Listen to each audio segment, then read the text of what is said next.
সাহাবীদের লাশগুলো যখন আনলেন, বদর প্রান্তরের লাশগুলো টেনে টেনে আনা হলো রাসূলের কাছে। আমার নবীর সামনে ওই বালক দুটের লাশ, 8 বছর আর 10 বছরের লাশ দুটো। রাসূলুল্লাহ দিকে চোখের পানি ধরে রাখতে পারে না। আমার নবী কাঁদদার কয়, বালকের রে, আমি নবীর এত ভালোবাসো রে, ও বালকের রে, আমি নবীর জন্য, ইসলামের জন্য তোর তাজা জীবন দুটি দিয়া গেলি। জিবরিল আমিন এসে বলে, ইয়া রাসূলুল্লাহ, ইয়া হাবিবাল্লাহ, জান্নাতের দরজাগুলো খুলে, জান্নাতের দরজাগুলো খুলে। ফেরেশতারা হালান সালাম, ফেরেশতারা অপেক্ষাতে কখন আসবে, কখন আসবে। ইয়া রাসূলুল্লাহ, ইয়া হাবিবাল্লাহ, প্রত্যেকটা সাহাবীদের জন্য জান্নাতে সুসজ্জিত করা হয়েছে। ইয়া রাসূলুল্লাহ, ইয়া হাবিবাল্লাহ, যেমন আমাদের মুসলমান 15 বছর পরে তার এক দেশে আসলো, যেমন তার জন্য বিশাল আয়োজন করা হলো।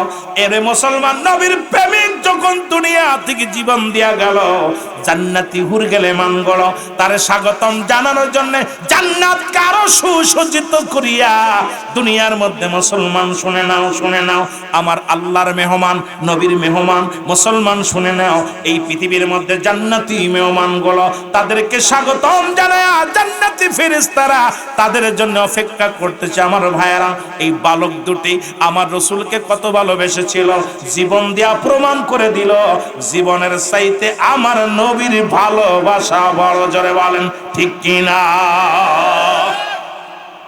এই হলো এই জন্য ব্যক্তির জীবনের অমূল্য সম্পদের নাম হলো রূহ, আর মানব জীবনের অমূল্য সম্পদের নাম ঈমান। রূহবিহীন যেমন বডির কোনো মূল্য নাই, বডির কোনো মূল্য নাই, বডির আর মূল্য, একটা চোখ নাই, হাত নাই, কান নাই, যদি রূহ থাকে বডির মূল্য আছে, কিন্তু সব দেখতে শুনতে ভালো, রূহটা নাই, এই বডির কোনো মূল্য নাই। তদ্রূপ ঈমানবিহীন কোনো আমলের মূল্য নাই। ঈমান একটা হলো ঈমান, একটা হলো আমল। নামাজ পড়েছেন এটার নাম আমল, রোজা রাখছেন এটার নাম আমল, হজ করেছেন এটার নাম আমল, যাকাত দিয়েছেন এটার নাম আমল, ইবাদত বন্দেগী যা করেছেন এটা হলো আমল। আর ঈমান হলো নবী মুহাম্মদুর রাসূলুল্লাহ সাল্লাল্লাহু আলাইহি ওয়াসাল্লাম। ঈমান মোলো আমার নবী মুস্তাফায়ে গো। জোরে বলেন, ঈমান মোলো আমার নবী। জাহান্নামে পড়ে থাকি তবুও না ভয় করি, ইশকে মুহাম্মাদের মালা যদি গলে রয় গো। ঈমান মোলো আমার নবী মুস্তাফায়ে গো। জোরে বলেন, ঈমান মোলো আমার নবী মুস্তাফায়ে গো। তোর যদি ঈমানই না থাকে তোর কিসের আমল? দাড়ি, টুপি, জুব্বা, পাগড়ির বড়াই করো, ঈমান নাই, এই বস্তুটাই নাই। জোরে বলেন ঠিক কিনা? এ আমার ভাইরা, আমার বন্ধুরা, আমার এ তো গেল বালকদের কথা, একটু যুবকদের কথা বলি। সময় তো দৌড়াই, প্রচুর দৌড়ন দৌড়াইতেছে। এ আমার যুবক বন্ধুরা শোনে নাও, রাসূল ঘোষণা করে দিলেন, নবীজি আমার এইরকম হাজার হাজার শত শত যুবকেরা বসে আছে। রাসূলুল্লাহ বললেন, আরেকটা যুদ্ধের নাম ঘোষণা করলেন।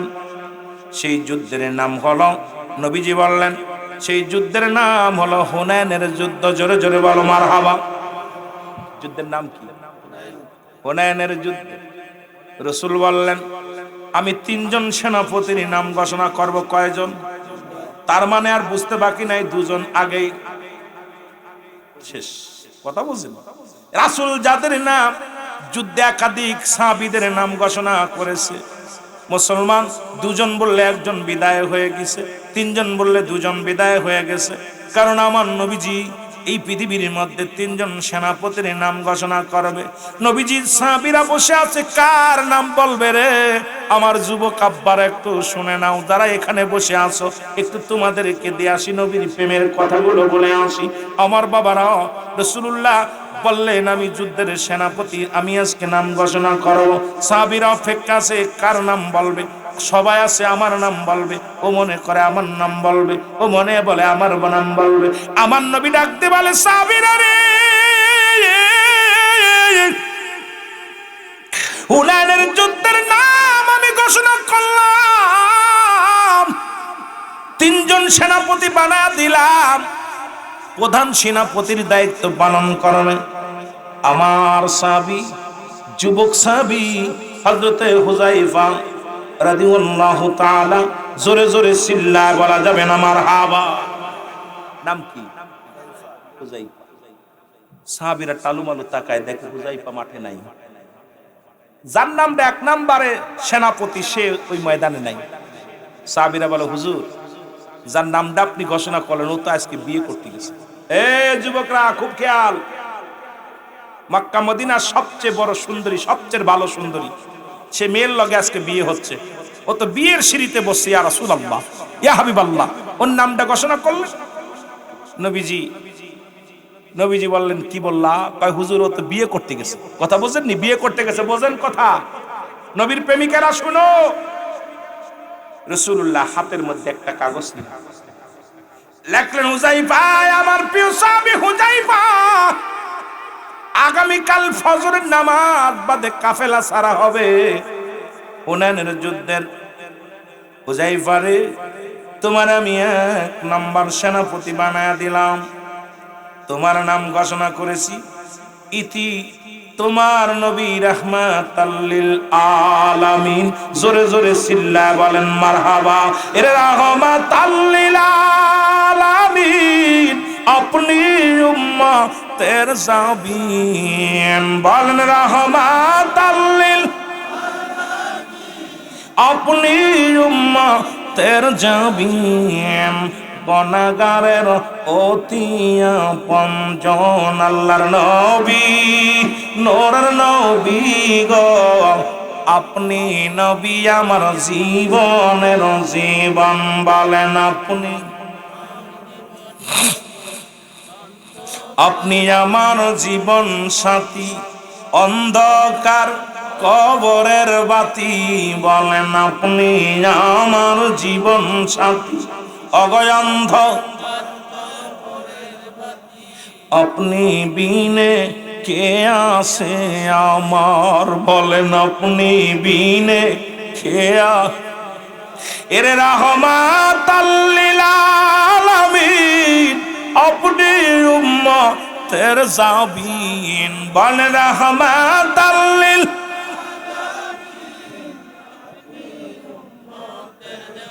গুনাহগারের অতি আপনজন, আল্লাহর নবী, নূরের নবী গো, আপনি নবী আমার।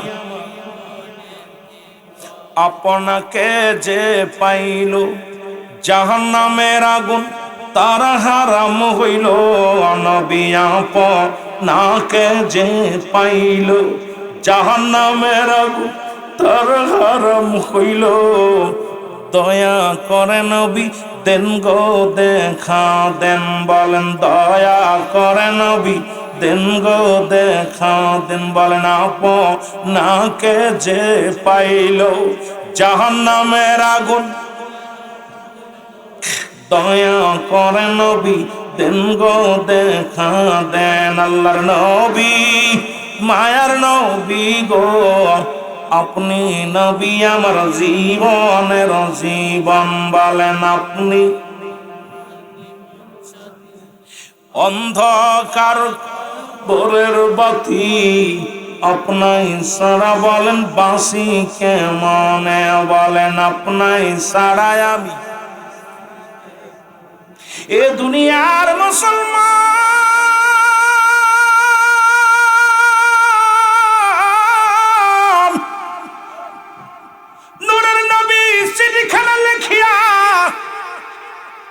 একজনের হাতে দিয়া বলল, যাও হুযায়ফারে দাও।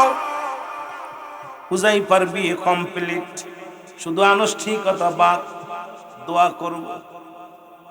আলেম ওলামা যখন বিয়ে শেষে দেখবেন ইমাম সাহেব একটু দোয়া করে, মুসল্লিদেরকে নিয়ে একটু দুরূদ শরীফ পড়িয়া দোয়া পড়িয়া কোরআন হাদিস কোরআনের কিছু আয়াত তেলাওয়াত করিয়া দোয়া করে, বিশেষভাবে মোনাজাত করে, আনুষ্ঠানিকতা বাদ।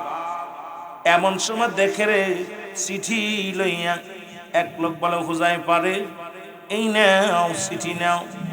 হুযায়ফা চিঠিখানা হাতের মধ্যে নিয়া খুলিয়া দেখে রে, ও আমার হুযায়ফা, হুনাইনের যুদ্ধে আগামী কাল ফজরে কাফেলা সারা হবে, এই যুদ্ধের প্রধান সেনাপতি আমি তোমার নাম ঘোষণা করেছি, ইতি তোমার নবী রাহমাতাল লিল আলামিন। হুযায়ফা চিঠিগুলো একবার মাথার মধ্যে লাগায়, একবার বুকের মধ্যে লাগায়, একবার চুমা দেয় রে।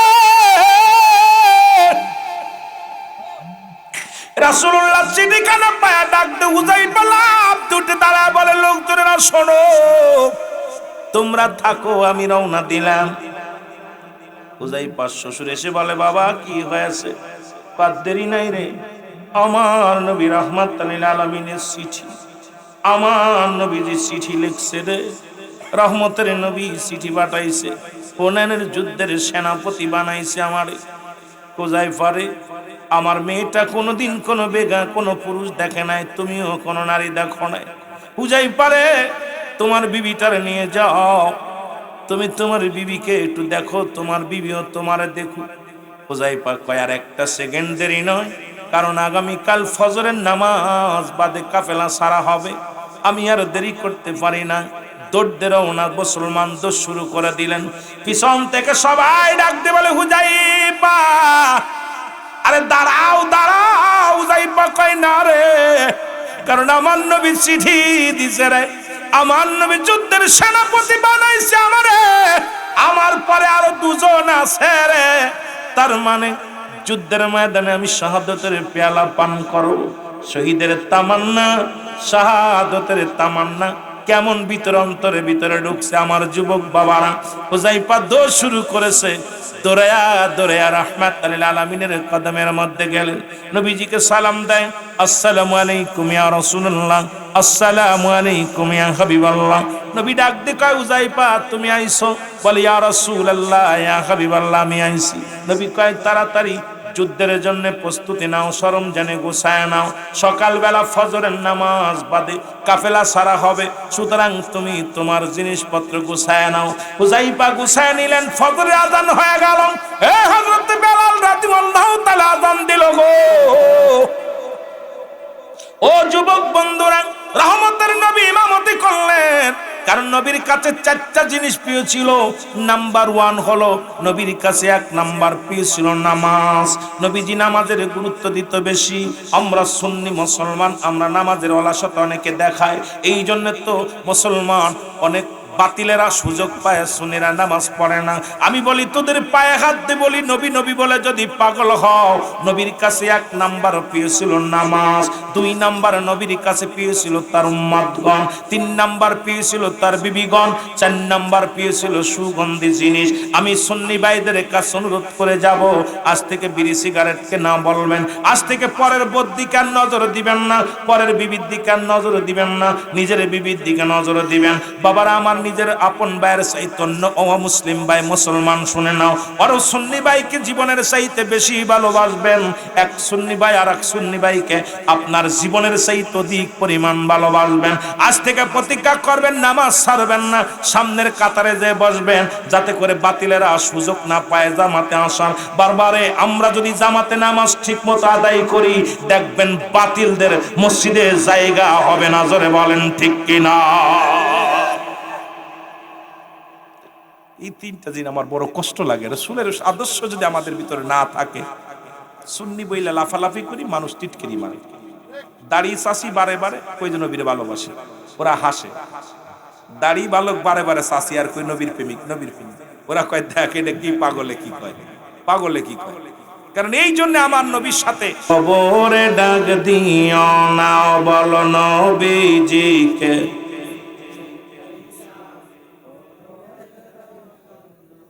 এ আমার ভাইরা, আমার বন্ধুরা, আমার রাসূলুল্লাহ নামাজে দাঁড়াইলেন, ইমামতি শেষ করলেন, সাহাবীদেরকে নিয়ে বসলেন। তিনটা পত্র আসলো হুযায়ফার হাতে। প্রথম চিঠি আসে, চিঠির মধ্যে লেখা, স্বামী রে, আমি জানি আপনি শাহাদাতের স্বামী, আপনি যাবেন যুদ্ধের ময়দানে। যেহেতু রাসূলুল্লাহ তিনজন সেনাপতির নাম ঘোষণা করেছে, আমার আর বুঝতে বাকি নাই, আপনি শাহাদাতের পেয়ালা পান করবেন। স্বামী রে, অনুরোধ করবো, আমি জীবনে আপনাকে দেখি নাই, আপনি আমাকে দেখেন নাই, একটু আয় আয়, একটু আপনাকে প্রাণ ভরে দেখবো, যাতে হাসরের ময়দানে আপনাকে আমি চিনে নিতে পারি, স্বামী বলে দাবি করতে পারি। স্বামী আয়। চিঠিখানা উত্তর দিল, বিবিরে, আমাকে পিছে ডেক দিও না, কারণ আমি আমার নবীর রাহমাতুল আলামিনের কদম মোবারক, আমাকে প্রাণ ভরে দেখতে দাও। বিবিরে, তুমি আমাকে ভালোবাসা দিয়ে পিছনে ডাক দিও না রে বিবি। চিঠিখানা নিয়ে আবার চলে গেলেন, আবার একটা চিঠি আসলেন, একই অনুরোধ, বিবির, স্বামীরে একটু আয় আয়, দূর থেকে আপনাকে আমি প্রাণ ভরে দেখবো, ভালোবাসা দিব না, কাছে টানবো না, দূর থেকে শুধু আপনাকে প্রাণ ভরে দেখবো। চিঠির উত্তর লিখলো, বিবিরে না, অসম্ভব, কারণ আমার নবীজি যে কোনো মুহূর্তে, এখনই যে কোনো মুহূর্তে রওনা দিতে পারে যুদ্ধের ময়দানে। সুতরাং আমি প্রধান সেনাপতি, আমি যদি তোমার প্রেমের জালে পড়ে যাই রে বিবি, তোমার দেখে যদি মায়ার জালে পড়ে যায়, হয়তো আমি ভুলে যাব। সুতরাং আমাকে পিছনে ডাক দিও না, আমি যুদ্ধের ময়দানে যাব। তৃতীয় চিঠি আসলেন, একই অবস্থায়। নবীজি তাকায় দেখে রে, তিনটা চিঠি আসলেন হুযায়ফার হাতে। নবী ডাক দিয়ে বলেন, হুযায়ফা, দেখলাম একটা লোক তিনবার তোমার কাছে আসলো, তিনটা কাগজ নিয়ে আবার তুমি তিনটা ফেরত দিলা। হুযায়ফার কারণটা কি? বলে, ইয়া রাসূলুল্লাহ, ইয়া হাবিবাল্লাহ, গত সন্ধ্যায় আমার বিয়ে হয়েছে। ইয়া রাসূলুল্লাহ, ইয়া হাবিবাল্লাহ, আমিও আমার বিবিরে দেখি না, বিবিও আমারে দেখে নাই। আমার যুবকরা ভালো করে শুনে নিও, নবীজি গো, আমার বিবিও আমারে দেখে নাই, আমিও বিবিরে দেখি নাই। নবী গো, ইয়া রাসূলুল্লাহ, ইয়া হাবিবাল্লাহ, কারণ আমি তো 1 নম্বর সেনাপতি, আমার নাম ঘোষণা করেছি, আমার পরে আরো দুজন আছে, আমার বিবি সবাই জানে, কারণ আমার নবীজি যেহেতু 1-এর অধিক সেনাপতির নাম ঘোষণা করেছে। নির্ঘাত আমি আর দুনিয়ার মধ্যে বেঁচে থাকবো না, ইয়া রাসূলুল্লাহ, ইয়া হাবিবাল্লাহ। এই জন্য আমার বিবি বড় আশা করেছে আমাকে দেখার জন্য। ইয়া রাসূলুল্লাহ, ইয়া হাবিবাল্লাহ, আমার নবী ডাক দেখায়, হুযায়ফা রে, যাও যাও, আমি নবী তোমাকে হুকুম দিলাম, চলে যাও। জোরে জোরে চিল্লায়া বলা যাবে না মারহাবা? আর একটু জোরে বলুন, আরো জোরে বলুন। এ আমার ভাইরা, আমার বন্ধুরা, আমার গভীর মনোযোগ। হুযায়ফা, নবীজি বললেন, হুযায়ফা রে, যাও, বিবির সঙ্গে দেখা করে আসো। যুবকরা খুব খেয়াল করবেন। হুযায়ফা দড়ি চলে গেলেন, যা বিবিরে ডাক, আসসালামু আলাইকুম ইয়া আহলাল বাইত। ভিতর থেকে বাইরে আসে বিবি, স্বামী রে, আপনি আইছেন? বিবিরে, দূর থেকে দেখো, কাছে এসো না, আমাকে ভালোবাসা দিও না, তুমি মক্কা মদিনার সুন্দরী নারী, তোমার প্রেমে যদি আমি পড়ে যাই, হয়তো আমি যুদ্ধে যাওয়ার কথা ভুলে যাব, আমার নবীর কথা ভুলে যেতে পারি। না না, তোমার প্রেমে আমারে ফাঁসায় না, তুমি আমার দূর থেকে দেখো।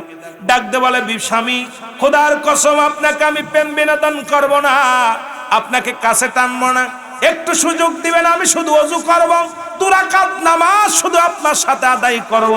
এবার ওযু করলেন, 2 রাকাত নামাজ আদায় করলেন, স্বামী স্ত্রী দুজন মিলিয়ে আদায় করলেন। আদায় করিয়া বলে, স্বামী রে, আজকে আমি দোয়া করব, আপনি শুধু আমিন শব্দটা ব্যবহার করবেন, আপনার আর কিছু বলা লাগবে না, আপনার কাছে আমি কিচ্ছু চাই না, শুধু আপনি আমিন শব্দটা বলবেন। আমার নবীজি, নবীর গোলাম কি করলেন, আমার বাবারা আমার শোনে না, এবার হাত উঠায়া দিলেন।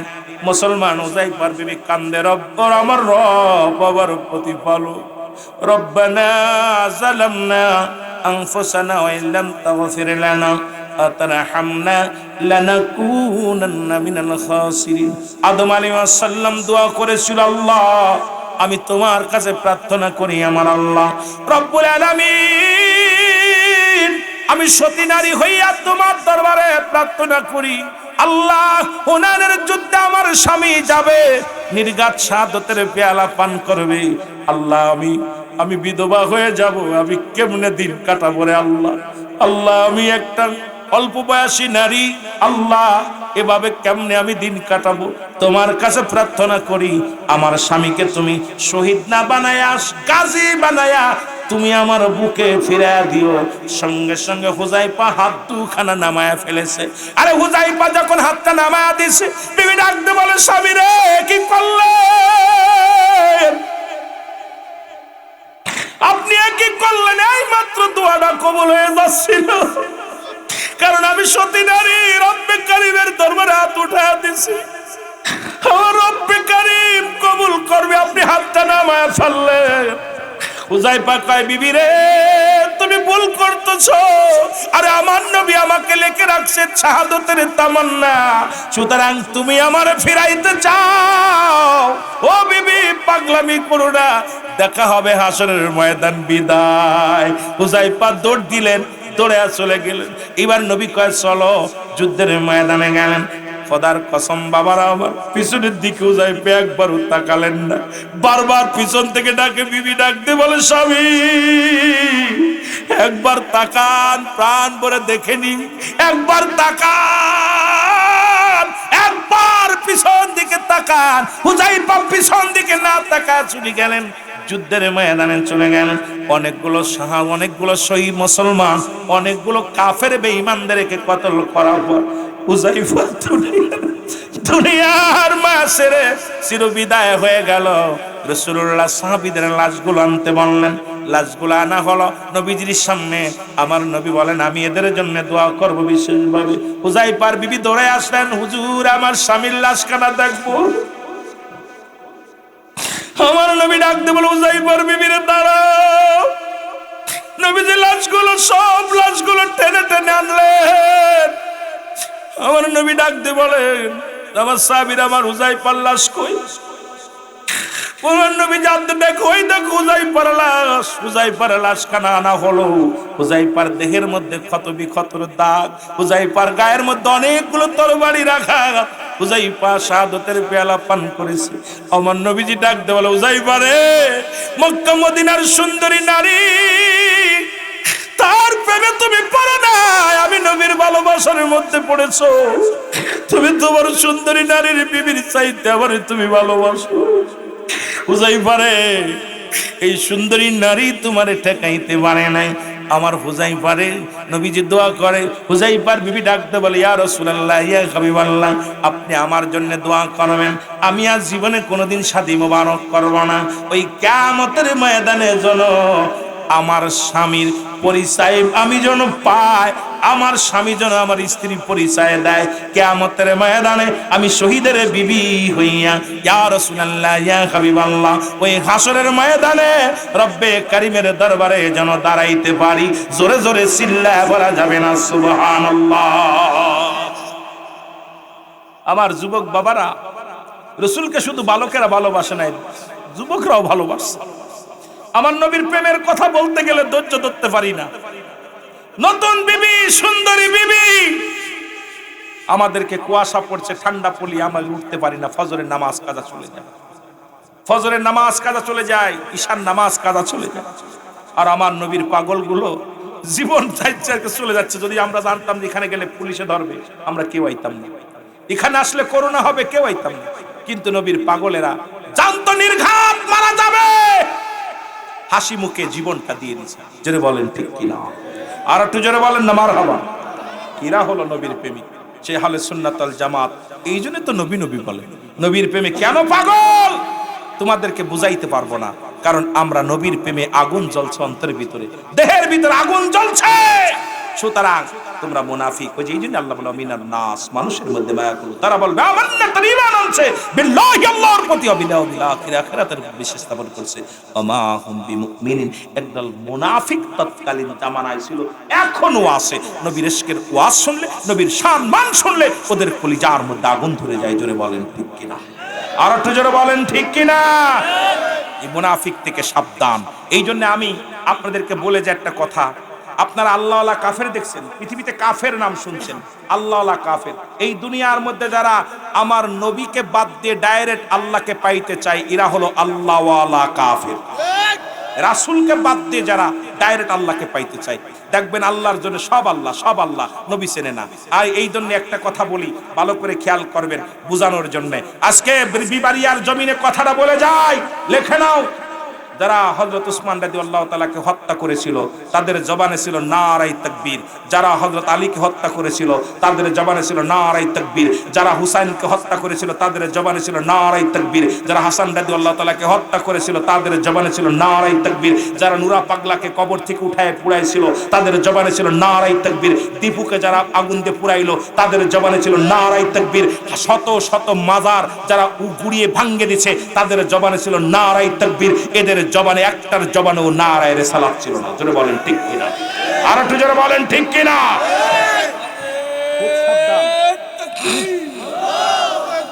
আরে রিসালাত উনি আল্লাহর দুশমনরা, কোরআন সুন্নাহর আলো দানিয়ারা বিষ্ণু সদাগর পাড়ার পক্ষ থেকে হয়তো আমার পরে অনেকে ক্ষিপ্ত হবেন সত্য প্রকাশ করার জন্য। আজকে দেখেন তাদের জবানে দাড়ি টুপি জুব্বা সব আছে, জবান দিয়ে বলছে নারায়ে তাকবীর বলে ভাঙ্গে উড়িয়ে দিতেছে। এই যখন হাসান হুসাইন রাদিয়াল্লাহু তাআলাকে হত্যা করেছিল, হুসাইন শিবিরও আজান হয়েছিল, এজিদ শিবিরও আজান হয়েছিল। সুতরাং দুই শিবিরে আজান হয়েছিল। এক শিবির ওরা হত্যা করেছিল, রক্ত নিয়ে খেলা করেছিল, আর এক শিবির জীবন দিয়া তবু আল্লাহর গোলামি করেছিল। যারা বলেন ঠিক কিনা? সুতরাং এই জন্য আহলে সুন্নাত ওয়াল জামাত দাগা দেখাইতে পারবেন না এরা নারায়ে রিসালাত বলে কেউর ঘরে আগুন দিছে, নারায়ে রিসালাত বলে কারুর মাজার ভাঙছে, নারায়ে রিসালাত বলে কাউকে হত্যা করেছে, নারায়ে রিসালাত করে দুর্নীতিবাজ করছে। কারণ নারায়ে রিসালাত যারা বলে এরা শান্তিপ্রিয় দল। জোরে বলেন ঠিক কিনা? আরো জোরে বলেন ঠিক কিনা? সুতরাং ইতিহাস একটু খোঁজেন, ইতিহাস খোঁজেন। সাহাবীদের হত্যা করেছে, তাবেঈদের হত্যা করেছে, আমার আল্লাহর ওলিদের হত্যা করেছে, ওলি আল্লাহদের মাজারগুলো গুড়িয়ে দিতেছে। আজকে যারা সবার জবান দিয়ে নারায়ে তাকবীর আছে, নারায়ে রিসালাত নাই। জোরে বলেন ঠিক কিনা? আরো জোরে বলেন ঠিক কিনা? সুতরাং সাবধান। চলছে ধর্ম নিয়ে বাড়াবাড়ি, আগুন ইমানের বাজারে, থাইকো হুঁশিয়ারে মুমিন থাইকো হুঁশিয়ারে। শেখ সাদি আব্দুল্লাহর বাপ গাইছে, তাই না? চলছে ধর্ম নিয়ে বাড়াবাড়ি, চলছে ধর্ম নিয়ে বাড়াবাড়ি, আগুন ইমানের বাজারে, থাইকো হুঁশিয়ারে মুমিন থাইকো। উম্মত হবে ৭৩ দল, ৭২ দল যাবে রসাতল, বলছে নবীগণে। বর্তমানে বাতিল ফেরকা দেশটা গেছে ভরে। ঠিক কিনা? ঠিক কিনা? ওরা কবি নবী মাটির মানুষ, ওরা বল মিলাদ ক্যাম্প করা যাবে না, ওরা বল বলিদের কাছে যাওয়া যাবে না, ওরা বলে মাজারে কিছু নাই। মাজারালা আজকে দুনিয়ার মধ্যে যেগুলো মাজার ভাঙছো, মাজারালা কি ক্ষতি করছে তোমার? মাজারালা কোনো ক্ষতি করে নাই। কিন্তু আমি দেখলাম তিরমিজি শরীফের হাদিস ৩৯৫২ নম্বর হাদিসটা আমি দেখে আশ্চর্য হয়ে গেলাম। বলছে নবীজি বলছে শেষ জামানায় একদল মানুষ নিজেরা মূর্তি পূজা করবে আর অন্যকে উৎসাহিত করবে। দেখলাম আমাদের জামানায় বর্তমান দাড়িওয়ালা টুপিওয়ালারা পীর সাহেব যাইয়া সিজদায় পড়ে আছে। জোরে কোন ঠিক কিনা? জোরে বলেন ঠিক কিনা? এই হাদিস আমার আব্বার কথা না, তিরমিজি শরীফের ৩৯৫২ নম্বর হাদিসটা। নবীজি বলে গেছে একদল উম্মত হবে, তারা নিজেরা মূর্তি পূজা করবে আর অন্যকে উৎসাহিত করবে।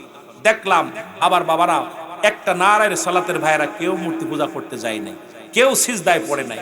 আমরা মাজার জিয়ারত করতে যাই, মাজার পূজা করতে যাই না। জোরে বলেন ঠিক কিনা? কিন্তু তোমরা মাজারে যে সিজদা দিছো, নামাজ পড়ছো, দোয়া করছো, প্রমাণ আছে হাজার হাজার। আমরা বিরোধিতা করতে চাই না, কারণ আমরা চাই না অশান্তি, আমরা চাই শান্তি। আমরা আসলেই সুন্নিরা আমরা ক্ষমতা কেন্দ্রিক দল না, আমাদের দলটা হলো আদর্শ কেন্দ্রিক দল, নবী কেন্দ্রিক দল। জোরে বলেন ঠিক কিনা? সুতরাং বর্তমান অবস্থা খুব ভালো না। সুন্নি ভাইদেরকে বলবো সামনে নির্বাচন, খুব সাবধান। অনেক মার খেয়েছি, অনেক গালি শুনেছি, অনেক কষ্ট পেয়েছি, আমাদের আর সময় নাই। পিঠে দেওয়াল বেঁধে পিঠে দেওয়াল বেঁধে গেছে। এখন আমাদেরকে খুব সাবধানে চলতে হবে, কারণ সুন্নিদের পক্ষে যারা নাই, আজকে যারা সরকার আছে তারাও একটা মাজারের বিবৃতি দেয় নাই। আজকে যারা দুনিয়ার মধ্যে এতগুলো মাজার ভাঙছে তাদের বিচার হয় নাই। ও ভাই, আজকে আমার কষ্ট হয়, হাদি ভাইয়ের হত্যার মামলা, হাদি ভাইকে হত্যা করেছে, আজকে অমুকরে গুলি করে। এর একটা আমার রইস ভাইকে যেদিন হত্যা করেছিল, ওদিন যদি এই সরকার ওদিন বিচার করত, ওদিন তারা খুনিরা সামনে দিয়ে ঘোরাঘুরি করতেছে, শুধু সুন্নি হওয়ার কারণে তার বিচার হয় নাই, তার সন্তানকে এতিম করে দিছে। ওই ঘরের মধ্যে কান্না শুনতেন, ওই মায়ের কান্না, তার মেয়ের কান্না, তার বউয়ের কান্না, তার মার কান্না, তার বাবার কান্না, এটা একটু অজারে জয়নে ঝরছে, এই চোখের পানি বিফলে যাবে না, তাহলে আজকে হাদি ভাই খুন হতো না। কারণ এর জন্য আপনারা দায়ী, যারা প্রশাসন আছেন, যারা ক্ষমতা আছেন। আমি আপনাদেরকে সতর্ক করে বলি, যে কোনো বিচার যেটাও হত্যা হবে, এর কড়া বিচার করা লাগবে। জোরে বলেন ঠিক কিনা? আইন সবার জন্য সমান। সুন্নিদেরকে এক চোখে দেখেন, আপনার অন্যকে অন্য চোখে দেখেন না। ভাই, সুন্নিরা তো কারুর ঘর লুট করে নাই, সুন্নিরা তো কারুর মেয়ে নিয়ে যায় নাই, সুন্নিরা তো কাউকে হত্যা করে নাই, সুন্নিরা তো কারুর মাজার ভাঙ্গে নাই, সুন্নিরা তো কারুর ঘরে আগুন দেয় নাই। তাহলে আমাদের সাথে আপনারা দুশ্মনী করেন কেন? আমরা তো আপনাদের কাছে কিছু চাই না, আমরা নবীর ভালোবাসি, নবীকে ভালোবাসি। আমাদের অপরাধ কি? আমরা তো আমার রসুলকে ভালোবাসি, জীবনের চাইতে, জানমালের চাইতে আমরা রসুলকে ভালোবাসি। এটা যদি অপরাধ হয়ে যায়, আমাদেরকে যে শাস্তি দিবেন সেই শাস্তি মেনে নিব। তবে আমার ভাইদের যে হত্যাকাণ্ড হয়েছে, আমরা তাদের বিচার চাই। আমরা শহীদ নুরুল ইসলাম ফারুকের বিচার পেলাম না, আমরা নজরুল ইসলাম আমার রইস ভাইয়ের বিচার পাইলাম না। অসংখ্য সুন্নি ভাইদেরকে দুনিয়া থেকে শেষ করে দিছে, আপনারা তাদের বিচার করেন নাই।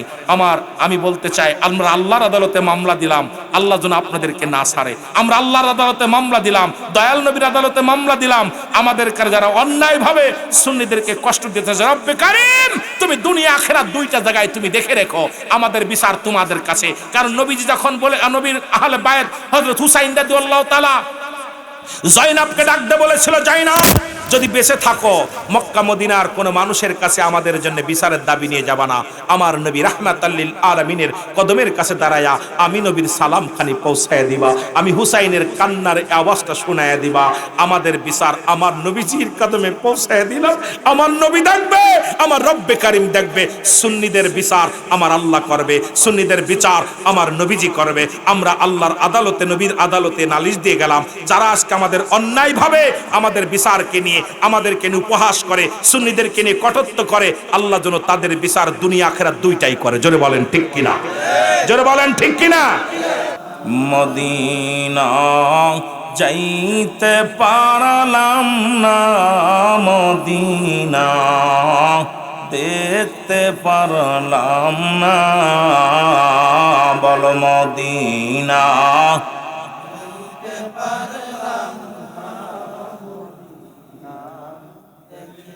আমি অসহায় তাই এত দূরে রই, আমি অসহায় তাই এত দূরে রই, শুধুই সালাম জানাই, বলো শুধুই সালাম জানাই মদিনা,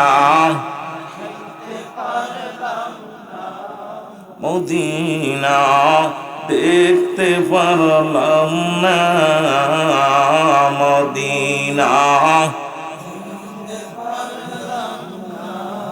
মদিনা মদিনার নাম কত মধু,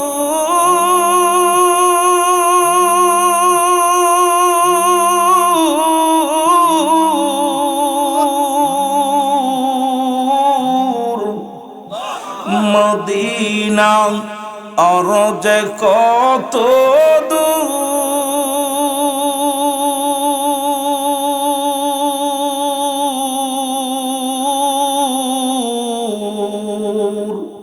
ওই মদিনার পথের দুলি, ওই মদিনার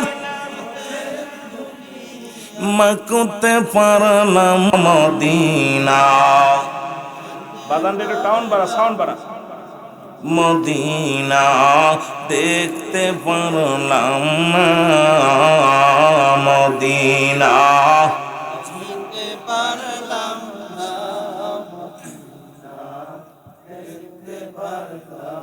আমি অসহায় তাই এত দূরে রই, ভালো অসহায় তাই দূর থেকে সালাম জানাই, ভালো দূর থেকে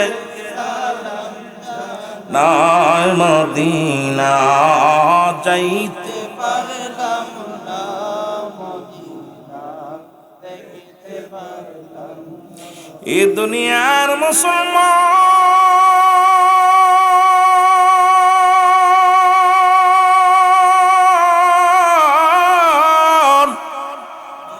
নবী লাগবে কবরে, নবী লাগবে মিজানে, নবী লাগবে ফুলসিরাতে, নবী লাগবে আমল কিয়ামতের ময়দানে। নবী বিনে কোনো বান্ধব নাই, নবী বিনে কোনো গতি নাই, নবী বিনে কোনো উপায় নাই। এই নবীর প্রেম ভালোবাসা যার অন্তরে যতটুক, তার ঈমান বলতে ততটুক। নবীর প্রেম ভালোবাসা যার অন্তরে নাই, তার ঈমান বলতে কিছু নাই, সরাসর বেঈমান। ও মুসলমান শুনে নাও, শুনে নাও, এই পৃথিবীর মধ্যে আসার একটা সিরিয়াল আছে যার কোনো সিরিয়াল নাই। দেখা যায় কখন যেন দুনিয়া থেকে বিদায় হয়ে যায়। ও যুবক, অনুরোধ করে যায়, বুড়া হয়ে মৃত্যুবরণ করবা এমন কোনো গ্যারান্টি নাই। 20 বছর পরে মারা যাওয়া এমন কোনো গ্যারান্টি নাই। বাবার আগামীকাল সূর্যোদয় হবে কেউ বলতে পারি না। পরবর্তী সময় আপনার আমার জন্য কি নিয়ামত বয়ে আনতেছে আপনি নিজেও বলতে পারেন না। এই জন্য অনুরোধ করব, যুবক বন্ধুরা শুনে নাও, মানুষের মৃত্যু হয় দুইটা টাইমে, একটা হলো রাতের বেলা, একটা হলো দিনের বেলা। ও যুবক, দিন শেষ করেছে, মৃত্যুবরণ করি না, রাত শুরু করে দিলাম, এখনো পর্যন্ত মৃত্যুবরণ করি না। সকাল পর্যন্ত বেঁচে থাকবে এমন কোনো গ্যারান্টি নেই। এই জন্যে সদা সর্বদা তওবা করো, সদা সর্বদা রব্বি কারিমের কাছে প্রার্থনা করো, রব্বি কারিম যেন আমাকে আপনাকে মাফ করে দেয়। জোরে বলেন মারহাবা। এই মাইকে শিষ্টা নেই কেন ভাই? মাইকটা অনেক সুন্দর বাজছিল, একটু টোন বাড়াই, একটু ইকো মারতে বলছে, সামান্য একটু ইকো বাড়াই দিতে, একটু আওয়াজটা এত সুন্দর হলো, হঠাৎ করে শিষ্টা নেই। এ মুসলমান শুনে নাও, যে কথাগুলো বলি মুসলমানদের কান্ডা লাগা শোনো। জীবনের প্রথম কাপড় পরিধান করে সৈন্যের সাহায্যে, আবার জীবনের শেষ কাপড় পরিধান করবার সাহায্যে। কেন এত ভাব, কেন এত মস্তান, কেন এত অহংকার, কেন এত মুসলমান তোমাদের ভিতরে এত দাম্ভিকতা কেন আসলে? যুবক সবাই নমনীয় হও, রব্বি কারিমের গোলাম হয়ে যাও। জোরে জোরে চিল্লায় বলা যাবে না আল্লাহু আকবার। এ দুনিয়ার মুসলমান দিলের কান্ডা লাগা শোনো, নবীর প্রেমিকেরা শোনো, কিছু কথা না বললে নয়। রাহমাতুল লিল আলামিন নবুয়াতের 13টা বছর মক্কা জীবনে অনেক কষ্ট করে কাটাইলেন। নবীজিকে সবাই ভালোবাসত, সবাই আল আমিন উপাধি দিল। আমার নবীকে সবাই আল আমিন উপাধি দিলেন। নবীর আদর্শ দেখে ও মুসলমান রাসূলকে বায়ানাত, উত্তম ব্যবহার, উত্তম আখলাক, উত্তম চরিত্র যা আমার নবীর ভিতরে দিছে পৃথিবীর কোনো মানুষের দেন না। এই নবীর আদর্শ দেখে অমুসলিমেরাও আল আমিন উপাধি দিয়া দিছে। জোরে বলা যাবে না মারহাবা।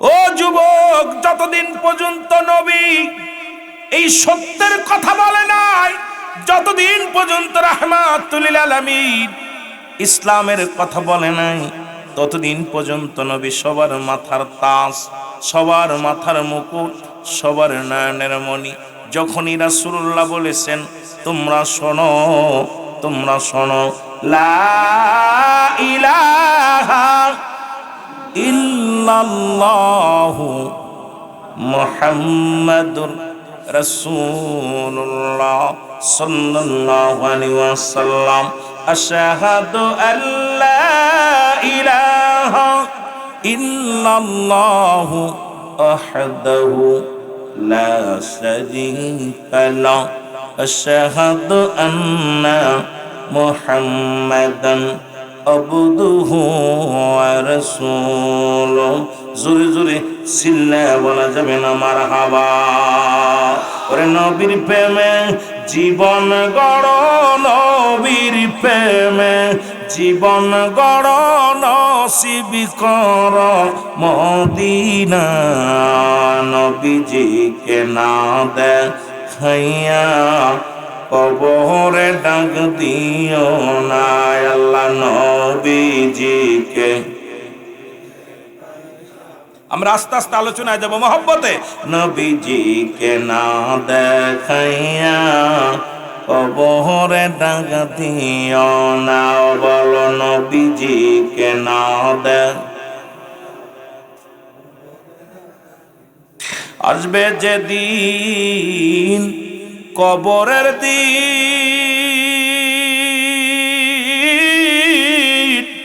রাসূল গুনাহগারের ফেলো না।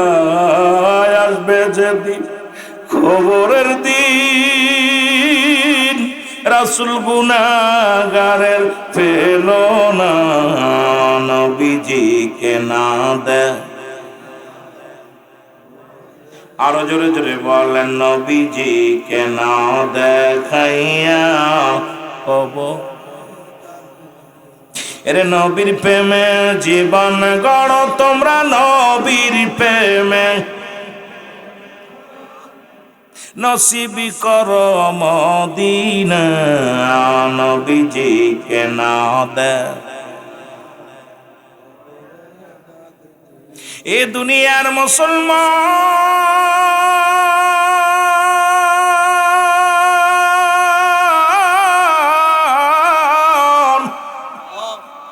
রহমতের নবী যখন কালেমার দাওয়াত দেওয়া শুরু করলো, বীরত্ব তখনই শুরু হয়ে গেল। আমি লম্বা চওড়া আলোচনা নয়, এত হাড়ের ওয়াজ নয়, একদম মুসলমান ছোট আনের বিদ্যা আপনাদের দিব, খুব খেয়াল করা লাগবে। আমরা আস্তে আস্তে আলোচনার মধ্যে যাই। রহমতের নবী অপরাধটা কিরে বাবা? লা ইলাহা, নাই কোনো ইলাহ ইল্লাল্লাহু, এক আল্লাহ ছাড়া, মুহাম্মাদুর রাসূলুল্লাহ সাল্লাল্লাহু আলাইহি ওয়াসাল্লাম। এটা শুধু আমার নবীর কালেমা নয়, এই কালেমা আদম আলাইহিস সালামের, এই কালেমা ঈসা আলাইহিস সালামের, এই কালেমা মুসা আলাইহিস সালামের, এই কালেমা পৃথিবীর মধ্যে আদম নবী পড়েছে লা ইলাহা ইল্লাল্লাহ, আদম শফিউল্লাহ, লা ইলাহা ইল্লাল্লাহ ইব্রাহিম খলিলুল্লাহ, লা ইলাহা ইল্লাল্লাহ মুসা কালিমুল্লাহ, লা ইলাহা ইল্লাল্লাহ ঈসা রূহুল্লাহ, লা ইলাহা ইল্লাল্লাহ মুহাম্মাদুর রাসূলুল্লাহ। জোরে বলেন সাল্লাল্লাহু আলাইহি ওয়াসাল্লাম। আর একটু জোরে জোরে চিল্লায় বলো মারহাবা। বন্ধুরে আমার নবীজি যখন কালেমার দাওয়াত দেওয়া শুরু করলো, ও যুবক দিলের কান্ডা লাগা শোনো গো, বিরতি তখনই শুরু হয়ে গেল। নবীর সঙ্গে শত্রুতায়, নবীকে আক্রমণ, নবীর নির্যাতন শুরু করে দিল। আপন জনেরা নবীকে পাগল উপাধি দিল, আপন জনেরা কত কষ্ট দিতে শুরু করলো। নবী আমার কান্দে আর ডাক দে, বলে রব্বি কারীম, ও আমার আল্লাহ, তুমি আমাকে শক্তি দাও, তুমি আমাকে শক্তি দাও, আমি যেন আরো আমার উম্মতের মধ্যে দ্বীনের দাওয়াত দিতে পারি, আমি যেন দুর্বল না হই, আমি যেন আল্লাহ, আমি যেন বিরক্ত বোধ না করি, আমি যেন আমার উম্মতের মধ্যে সত্য কালেমার দাওয়াত প্রচার করতে পারি। জোরে বলো মারহাবা। এ আমার ভাইরা, আমার বন্ধুরা, আমার মদিনা মক্কার নগরে যত নির্যাতন নিপীড়িত হইয়া নবী আমার চোখের পানি ফেলতে লাগলো। আল্লাহ পাক ডাকতে বলে জিবরিল যাও যাও আমার হাবিবরে যা সংবাদ দিয়ে আসো আমার নবী এখন আর মক্কায় নয় মদিনায় যেতে হবে মদিনার মানুষেরা আমার হাবিবের অপেক্ষা আছে এক হলো অনুকূল আবহাওয়া দুই হলো মুসলমান ইসলামের বাণী তারা নেওয়ার জন্য এটা তাদের সব উৎপেতে বসে আছে রাহমাতাল লিল আলামিন অপেক্ষায় যাও জিবরিল যাও দেরি করো না আমার নবী রাহমাতাল লিল আলামিনকে যে খবর দাও আমার নবী যেন চিরেই জন্মভূমি ত্যাগ করে নবী আমার মদিনায় হিজরত করে চলে যায় জোরে জোরে চিল্লায় বলা যাবে না মারহাবা এর প্রেম যদি করবি রে মন বল প্রেম যদি করব এর সব সেরে চল হবি দেখলে ওরে কাঁদবি বসে নিরালাই তোরা কাঁদ আমার জিন্দা নবী সেই দেশে বৌমায় আমার মায়ার নবী উম্মতের কান্ডারি নবী আমার উম্মতের কান ওরে কাঁদেন শুয়ে রাজা আমার দয়াল নবী যেই দেশে ঘুমায় আমার মায়ার আয় হায় প্রেম যদি করবি রে মন ভালো প্রেম যদি শিগি আরে সব সেরে চল মদিনায় তোরা সব সে আমার জিন্দা নবী যেই দেশে ঘুমায় আমার মায়ার নবী এ আমার ভাইরা আম্মা জান আয়েশা সিদ্দিকা বলে দুনিয়ার মানুষ শোনো যারা এই যুগে যারা ইউসুফ আলাইহিস সালামকে দেখে যারা আঙ্গুল কেটে ফেলেছিল গো তোমরা যদি এই যুগের মানুষ আমার নবী রাহমাতাল লিল আলামিনকে দেখতে আমার নবীর নূরের তাজাল্লি নজর যদি এক পাওয়ার তোমরা দেখতে কাটতে কাটতে কলিজাটা কেটে ফেলতে তো টের পাইতা না এমন গুণ এমন রূপ এমন নূরের তাজাল্লি রব্বুল আলামিন আমার হাবিবের ভিতরে দান করেছে ও দুনিয়ার মানুষ রে এই মানুষটাকে কেমনে মানুষ আঘাত করে কেমনে মানুষটাকে মুসলমান কষ্ট দেয় এই মানুষের বিবেক কেমন জোরে মরুন না বুঝি আসে না জোরে বলেন ঠিক কি না রহমতের নবী জিবরিল আমিন আয়া বলে নবী গো মায়ের নবী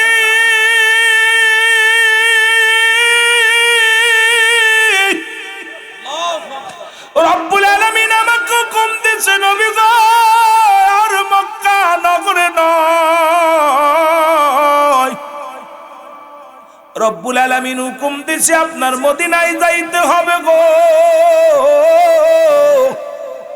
মদিনার মানুষ আপনার অপেক্ষা ইয়া রাসূলুল্লাহ ইয়া হাবিবাল্লাহ মদিনার মানুষগুলো উৎপেতে বসে আছে আপনাকে পাওয়ার জন্য কালেমা নেওয়ার জন্য হেদায়েত নেওয়ার জন্য নবী গো আর দেরি করেন না মক্কা ভূমি ছেড়ে মদিনার দিকে চলে যান আমার নবীজি বারবার মক্কার দিকে তাকায় চোখের পানিগুলো ছেড়ে ছেড়ে আমার নবী কান্দে আয়রে মক্কা ভূমি হায়রে আমার মায়ের ভূমি হায়রে আমার মা হায়রে আমার বাবার ভূমি আমি চলে যাই রাসূলুল্লাহ মক্কা থেকে মদিনায় চলে গেলেন হিজরতের বিবরণ নিয়ে আলোচনা করলে রাত কেটে যাবে বাবা লম্বা আলোচনা করব না সামান্য একটু তাজদণ্ড দিকে যাব রাহমাতুল লিল আলামিন যখন মক্কা থেকে মদিনায় গেছে গো রহমতের নবী মা বাবার জন্মভূমি ছেড়ে মক্কা থেকে মদিনায় যে হাবিবের চোখের পানি পড়ে। ও আমার যুবক বন্ধুরা, ছোট্ট ছোট্ট মাসুম দুটি বাচ্চা আজকে মাহফিলে বসেছেন। আমার ছোট পাগলেরা, একটা বালকের বয়স 8 আর একটা বালকের বয়স 10। আমার নবীর কাছে এসে সালাম দেয়, আসসালামু আলাইকুম ইয়া রাসূলুল্লাহ, ইয়া হাবিবাল্লাহ নবী গো, আসসালামু আলাইকুম ইয়া রাসূলুল্লাহ, ইয়া হাবিবাল্লাহ। নবী কো আলাইকুম আসসালাম। ও আমার বাবারা, আজকে ছোট্ট ছোট্ট মাসুম বাচ্চাগুলো আপনাদের পাশে বসে আছে, ওদেরকে নিয়ে আলোচনা, এরপরে যুবকদের নিয়ে আলোচনা, এরপরে সামাজিকতা নিয়ে কিছু কথা বলে আমি শেষ করব আলোচনা। আমার যুবক বন্ধুরা, আমার দিলের কান্ডা লাগা শোনো, এই দুটি বালককে যে ডাকতে বলে নবী গো,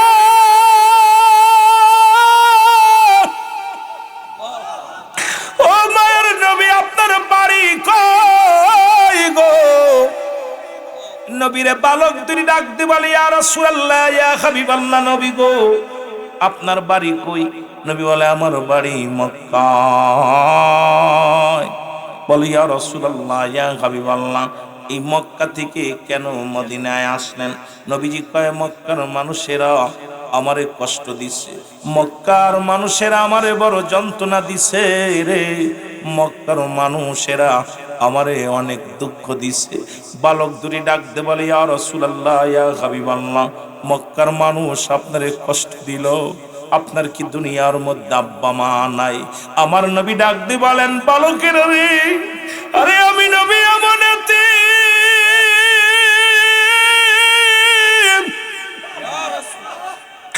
এই দুনিয়ার মধ্যে যখন আমি মায়ের গর্ভে ছিলাম রে,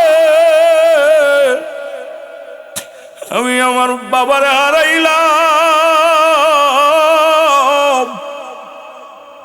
শরীয়তের চোখ দিয়ে কোনদিন আমি আমার বাবারে দেখি নাই।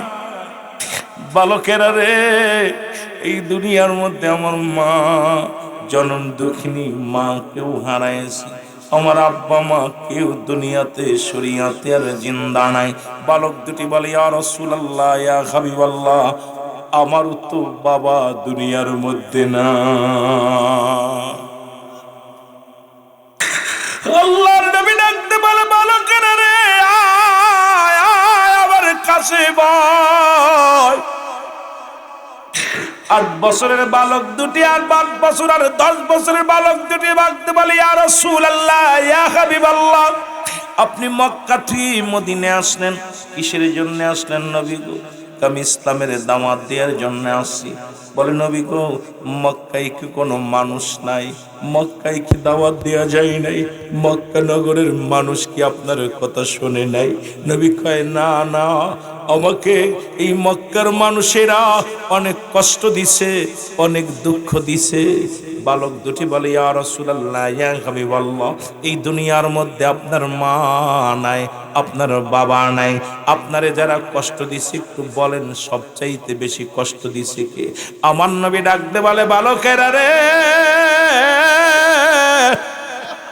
এই পৃথিবীর মধ্যে সবচাইতে বেশি কষ্ট দিছে আমার আবু জেহেলে।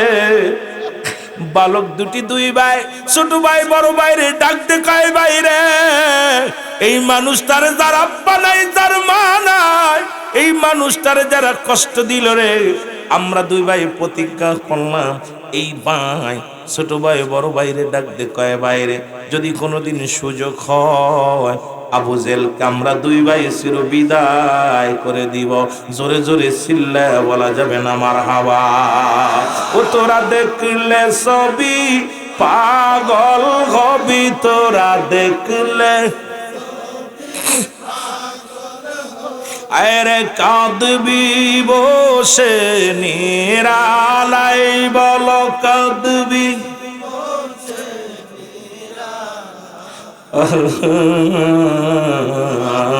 আমার দয়াল নবী যেই দেশে ঘুমায়, আমার মায়ার নবী,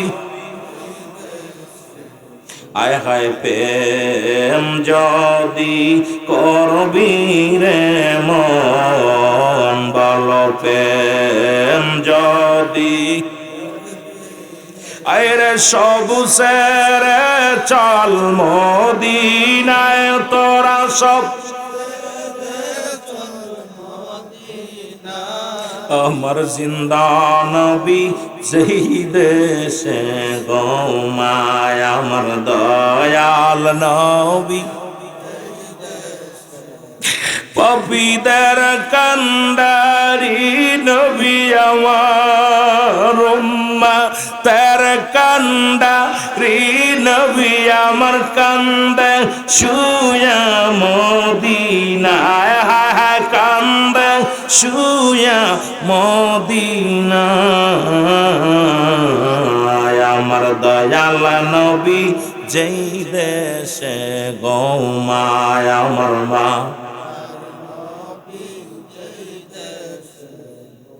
ভাই রাসূল পাক আসছে আপনার আমার কল্যাণের জন্য বলে হায়াতি খায়রুল লাকুম আমার হায়াতের জিন্দেগি তো উম্মতের জন্য কল্যাণ স্বরূপ আমার নবী আসছে আপনার আমার মঙ্গলের জন্য সেই নবীর জন্য যদি চোখের পানি না পড়ে সেই নবীর কথা শুনে যদি অন্তর না কাঁদে এর মতো মুনাফিক আর দুনিয়ায় কেউ নেই কারণ এই দুনিয়ার মধ্যে রাসূল পাক সাল্লাল্লাহু আলাইহি সাল্লাম বলতেছেন হায়াতি খায়রুল লাকুম আমার হায়াতের জিন্দেগিটা আমার উম্মতের জন্য কল্যাণের স্বরূপ কারণ উম্মতের সঙ্গে কথাবার্তা বলেছি উম্মতের সঙ্গে চলাফেরা করেছি উম্মত যেমনি সংসার ধর্ম করে এমনি আমি করেছি এই জন্য আমার দেশের কিছু আলেম আছে কয় নবীও মানুষ আমরাও মানুষ নবীরা হলো গুনাহ থেকে মুক্ত আমরা গুনায় যুক্ত নবীরা হলো মাসুমের মাসুম আমরা হলাম গুনাহমার্কা মানুষ নবীরা হলো মুসলমান গুনাহ থেকে মুক্ত আমরা গুনায় যুক্ত জোরে বলেন ঠিক কিনা আর একটু জোরে বলেন ঠিক কিনা আবার নবী দুনিয়া থেকে বিদায় নিছে ওফাতি খায়রুল লাকুম নবীকে আমার ওফাতটা ও মামায়াতি খায়রুল লাকুম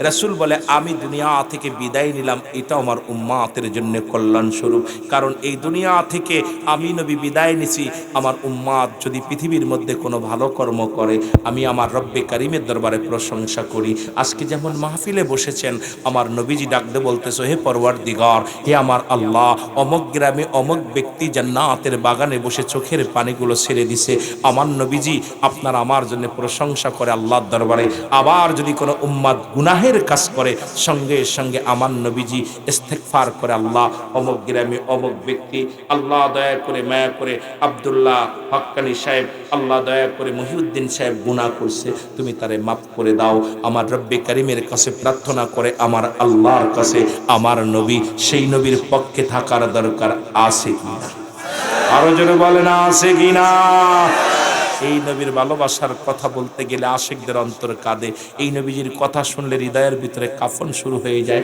মুনাফিকদের মুখটা বেতার হয়ে যায় কারণ মুনাফিক তো নবীর শান শুনতে পারে না নবীর শান মান বললেই মুনাফিকের কলিজার মধ্যে আগুন ধরে আশিকের অন্তর কাঁদে জোরে বলেন ঠিক কিনা ও তোরা দেখলে সবই পাগল হবি তোরা দেখলে আরে কাঁদবি বসে নিরালায় বল কাঁদবি আমার জিন্দা নবী যেই দেশে ঘুমায় আমার মায়ার নবী আইরে প্রেম যদি করবি রে মন বলবে এম যদি শিখবি আর সব সেরে চল মদিনায় তোরা সব আমার দয়াল নবী সেই দেশে ঘুমায় আমার দয়াল এ দুনিয়ার মুসলমান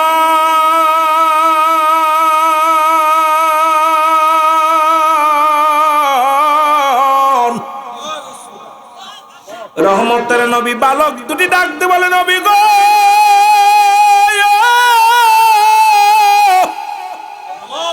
ওই মক্কা নগরের মানুষ এত খারাপ নবী গো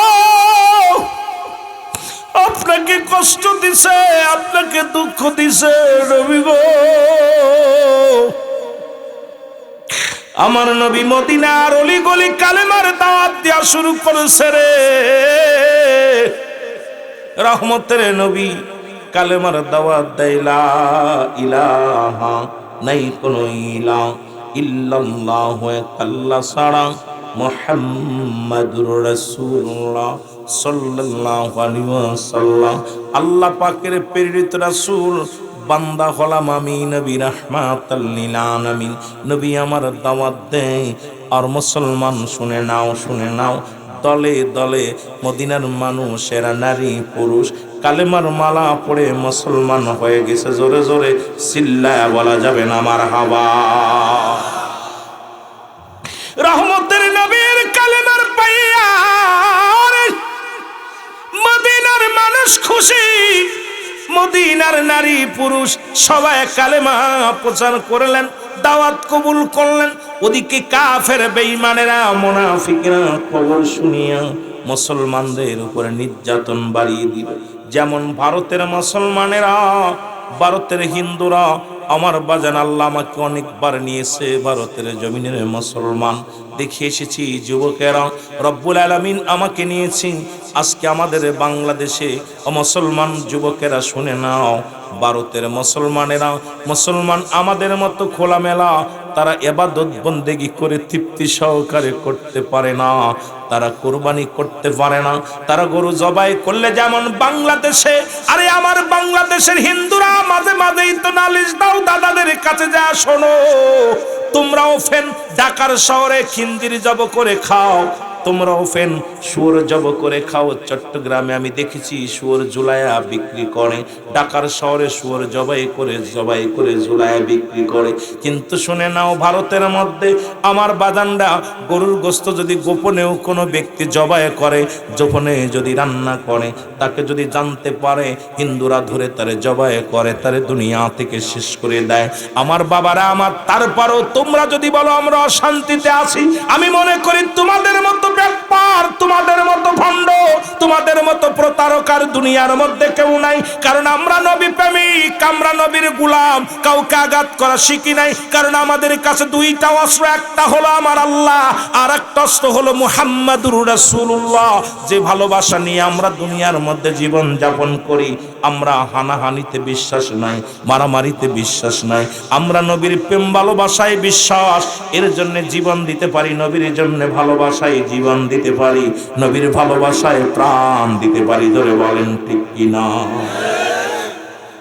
এ যুবক দিলের কান্ডা লাগা শোনো গো এর কাফের বেঈমানদের অত্যাচার বেড়ে গেল মুসলমানদের উপরে মুসলমানদের বাড়ি ঘর পুড়ায়া দিতে শুরু করলো মুসলমানদের উপরে আঘাত শুরু করে দিল মুসলমানদের জবাই করা শুরু করে দিল রহমতের নবী কান্দার ডাক দিয়ে বলে রব্বুল আলামিন তুমি মুসলমানদের বাঁচাও আমার উম্মতের বাঁচাও আল্লাহ কাফের মুশরিকদের হাত থেকে বাঁচাও নবী আমার চোখের পানি ছেড়ে কান্দে আল্লাহ ডাক দেখায় জিবরিল আমার হাবিবরে জানায় আসো আর কান্নার সময় নেই আমার হাবিবকে বলো প্রতিরোধ করতে কারণ আমার হাবিবকে জানায় আসো বাতিলের বিরুদ্ধে লড়তে হবে বাতিলের বিরুদ্ধে দাঁড়াইতে হবে জোরে জোরে চিল্লায়া বলা যাবে না মারহাবা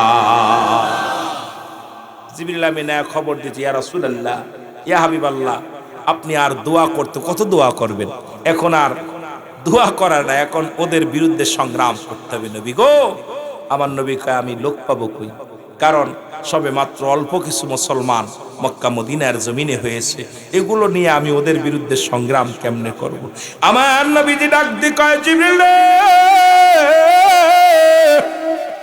কি খবর নিয়ে আইলা কয় ইয়া রাসূলুল্লাহ ইয়া হাবিবাল্লাহ আপনি ওদেরকে বলে দেন আপনার উম্মতের তারা যেন যুদ্ধের জন্য প্রস্তুতি নেয় আর বসে থাকার সময় নাই তারা যেন যুদ্ধের জন্য প্রস্তুতি নেয় জোরে জোরে চিল্লায় বলা যাবে না মারহাবা রাসূলুল্লাহ মুসল্লিদের ডাক দিয়ে ইমানদার আলেমদের ডাক দিয়ে বল তোমরা সবাই প্রস্তুতি নাও যে কোনো মুহূর্তে বাতিলের সঙ্গে মোকাবেলা করতে হইবে সবাই যার যার মতো একটা প্রস্তুতি নিয়ে থাইকো আমার নবীজি আমার বাবারা আমার বন্ধুরা আমার এত মাত্রায় অত্যাচার বেড়ে গেল কাফের বেঈমান মুনাফিকদের মুসলমানদের উপরে, মুসলমানদের নির্যাতনের মাত্রা বাড়িয়ে দিল। মুসলমান শুনে নাও, শুনে নাও, আমার নবীজি সদা সর্বদাই রব্বে কারিমের দরবারে কান্দে, আল্লাহ তুমি আমার ধৈর্য দাও, মুসলমানদের বিজয় দাও, আল্লাহ মুসলিমের হাত থেকে মুসলমানদের রক্ষা করুক আমার আল্লাহ। এ মুসলমান শুনে নাও, শোনো, আমার নবীজিকে আবার জিবরিল আমিন ঘোষা আল্লাহ পাক ডাকতে বলে, যাও জিবরিল যাও, আমার হাবিবরে জানাই দিয়ে আসো, যেহেতু রমাদান মাস, এই রমজান মাসে সবাই তো রোজা আছে, নবীর মুসলমান শুনে নাও, রাসূলকে বলে দাও এই যুদ্ধের জন্য নাম ঘোষণা করতে, তারিখ ঘোষণা করতে। আমার নবীজিকে ডাকতে বললেন আমার আল্লাহ রব্বুল আলামিন। জিবরিলকে বললেন, জিবরিল সেই বলে ইয়া রাসূলুল্লাহ, ইয়া হাবিবাল্লাহ, কারণ কাফেরেরা যেভাবে, শত্রুরা যেভাবে আপনার উপরে আক্রমণের পরিকল্পনা করেছে, হাজার কাফেররা অস্ত্র শস্ত্র সহকারে মদিনা ঘেরোয়া করবে, মুসলমানদের বাড়ি ঘর পুড়িয়ে জ্বালিয়ে শেষ করে দিবে। ইয়া রাসূলুল্লাহ, ইয়া হাবিবাল্লাহ, আপনিও প্রতিরোধ করেন, আপনিও ঘোষণা করে দেন, যুদ্ধের ঘোষণা করে দেন। জোরে জোরে চিল্লায়া বলা যাবে না মারহাবা। নবীজিকে ডাকতে বলে জিবরিল আমিন, হুজুর যেভাবে আবু জেহেলের লোকজন যেভাবে আক্রমণ করার পরিকল্পনা করেছে, যেভাবে আগাইতেছে, সবাইকে শেষ করে দিবি। ইয়া রাসূলুল্লাহ, আর বসে থাকার সময় নাই, রব্বুল আলামিন আমাকে হুকুম দিছে আপনি সবাইরে প্রস্তুতি করেন। নবীজি ডাকতে বলেন, আমার সাহাবীরা রে, শুনে নাও, শুনে নাও, শুনে নাও, কয়েকদিনের মধ্যে হয়তো যুদ্ধের ময়দানে যেতে হতে পারে, সবাই তোমরা প্রস্তুতি নাও। দুটি বালক এই খবর শুনিয়ে এক দড়ি বাড়ি চলে গেছে। বাড়ি যা দেখে মা জননী চোখের পানি ছেড়ে কান্দে। দুটি বালক যা ডাক দে বলে, মা মা তুমি কেন কান্দো? এই 8 বছর আর 10 বছরের দুইটা বালক যা ডাকতে বলে, মা গো তোমার চোখে কেন পানি রে? ও জনম দুঃখিনী মা, তোমার চোখে কেন পানি? মা বলে, বাবারে রাসূলুল্লাহ যুদ্ধের ডাক দিছে, নারীরা যেতে পারবে না, বালকেরা যেতে পারবে না, মুসলমান বৃদ্ধরা যেতে পারবে না, কানা খোড়া ল্যাংড়া আলোলা এলাও হবে না। আমি কাঁদতেছি, আজকে যদি তোমার আব্বা জান বেঁচে থাকতো, যুদ্ধের ময়দানে যেত, যা শাহাদতের পেয়ালা পান করত। আমি কাঁদতেছি এই কারণে, আজকে যদি তোমার আব্বা জান দুনিয়ার মধ্যে জিন্দা থাকতো, বাতিলের বিপক্ষে যুদ্ধ করত, ওই যুদ্ধের ময়দানে যে শাহাদতের পেয়ালা পান করত, আমি রব্বে কারিমের দরবারে দাঁড়ায় বলতাম, রব্বে কারিম, আমি শহীদের বিবি, আমি শহীদের বিবি। জোরে জোরে চিল্লায় বলা যাবে না মারহাবা। কেমন বিবি দেখছেন? আর আমাদের বউগুলো মাহফিলে আসছেন, তাও আসতে দেবে না। বউগুলো কইতেছে ঠান্ডার মধ্যে যাওয়ার দরকার নাই, কথা বুঝছেন না?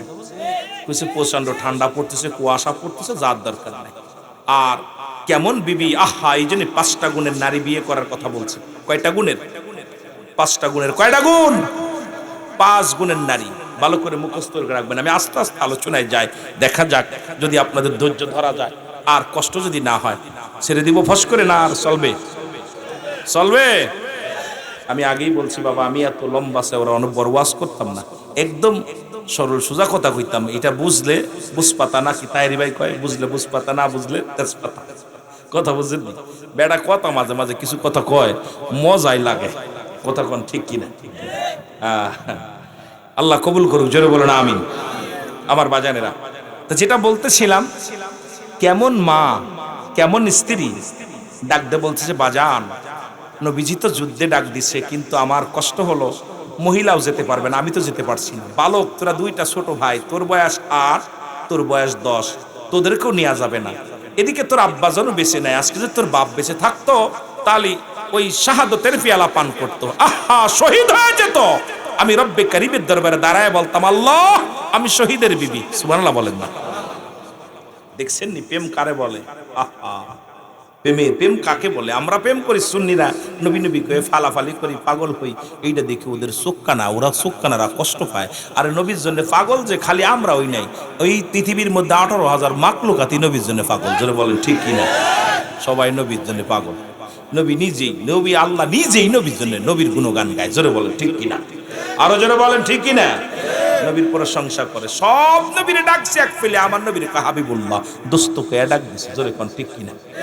আহা, একটু মিরাজের মধ্যে যাওয়ার দরকার ছিল। মিরাজের মাস চলতেছে, রজব মাস, কোন দিকে যাবো দেখা যাক। আল্লাহ ভরসা বলেন না?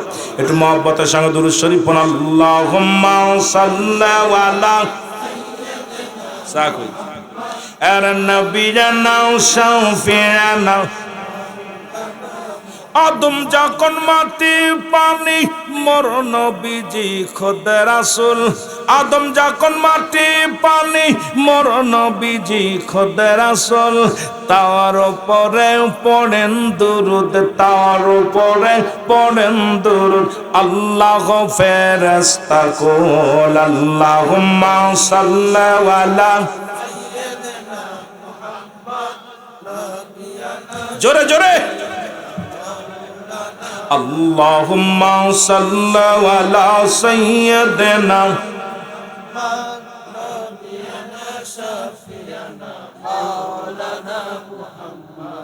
আকাশ পয়দা জমিন পয়দা নূরে পয়দা মোহাম্মদ। আকাশ পয়দা জমিন পয়দা নূরে পয়দা মোহাম্মদ। বিমোহিত আকাশ বাতাস, বিকাশ বাতাস পড়েন দরুদ মুসলমান। আল্লাহুম্মা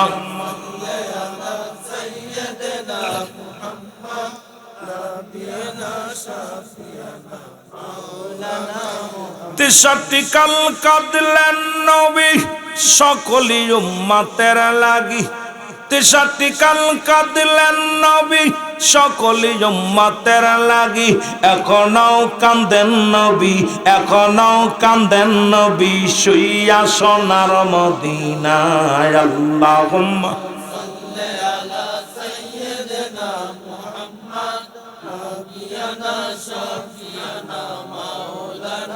আল্লাহুম্মা সাল্লি আলা সাইয়্যিদিনা।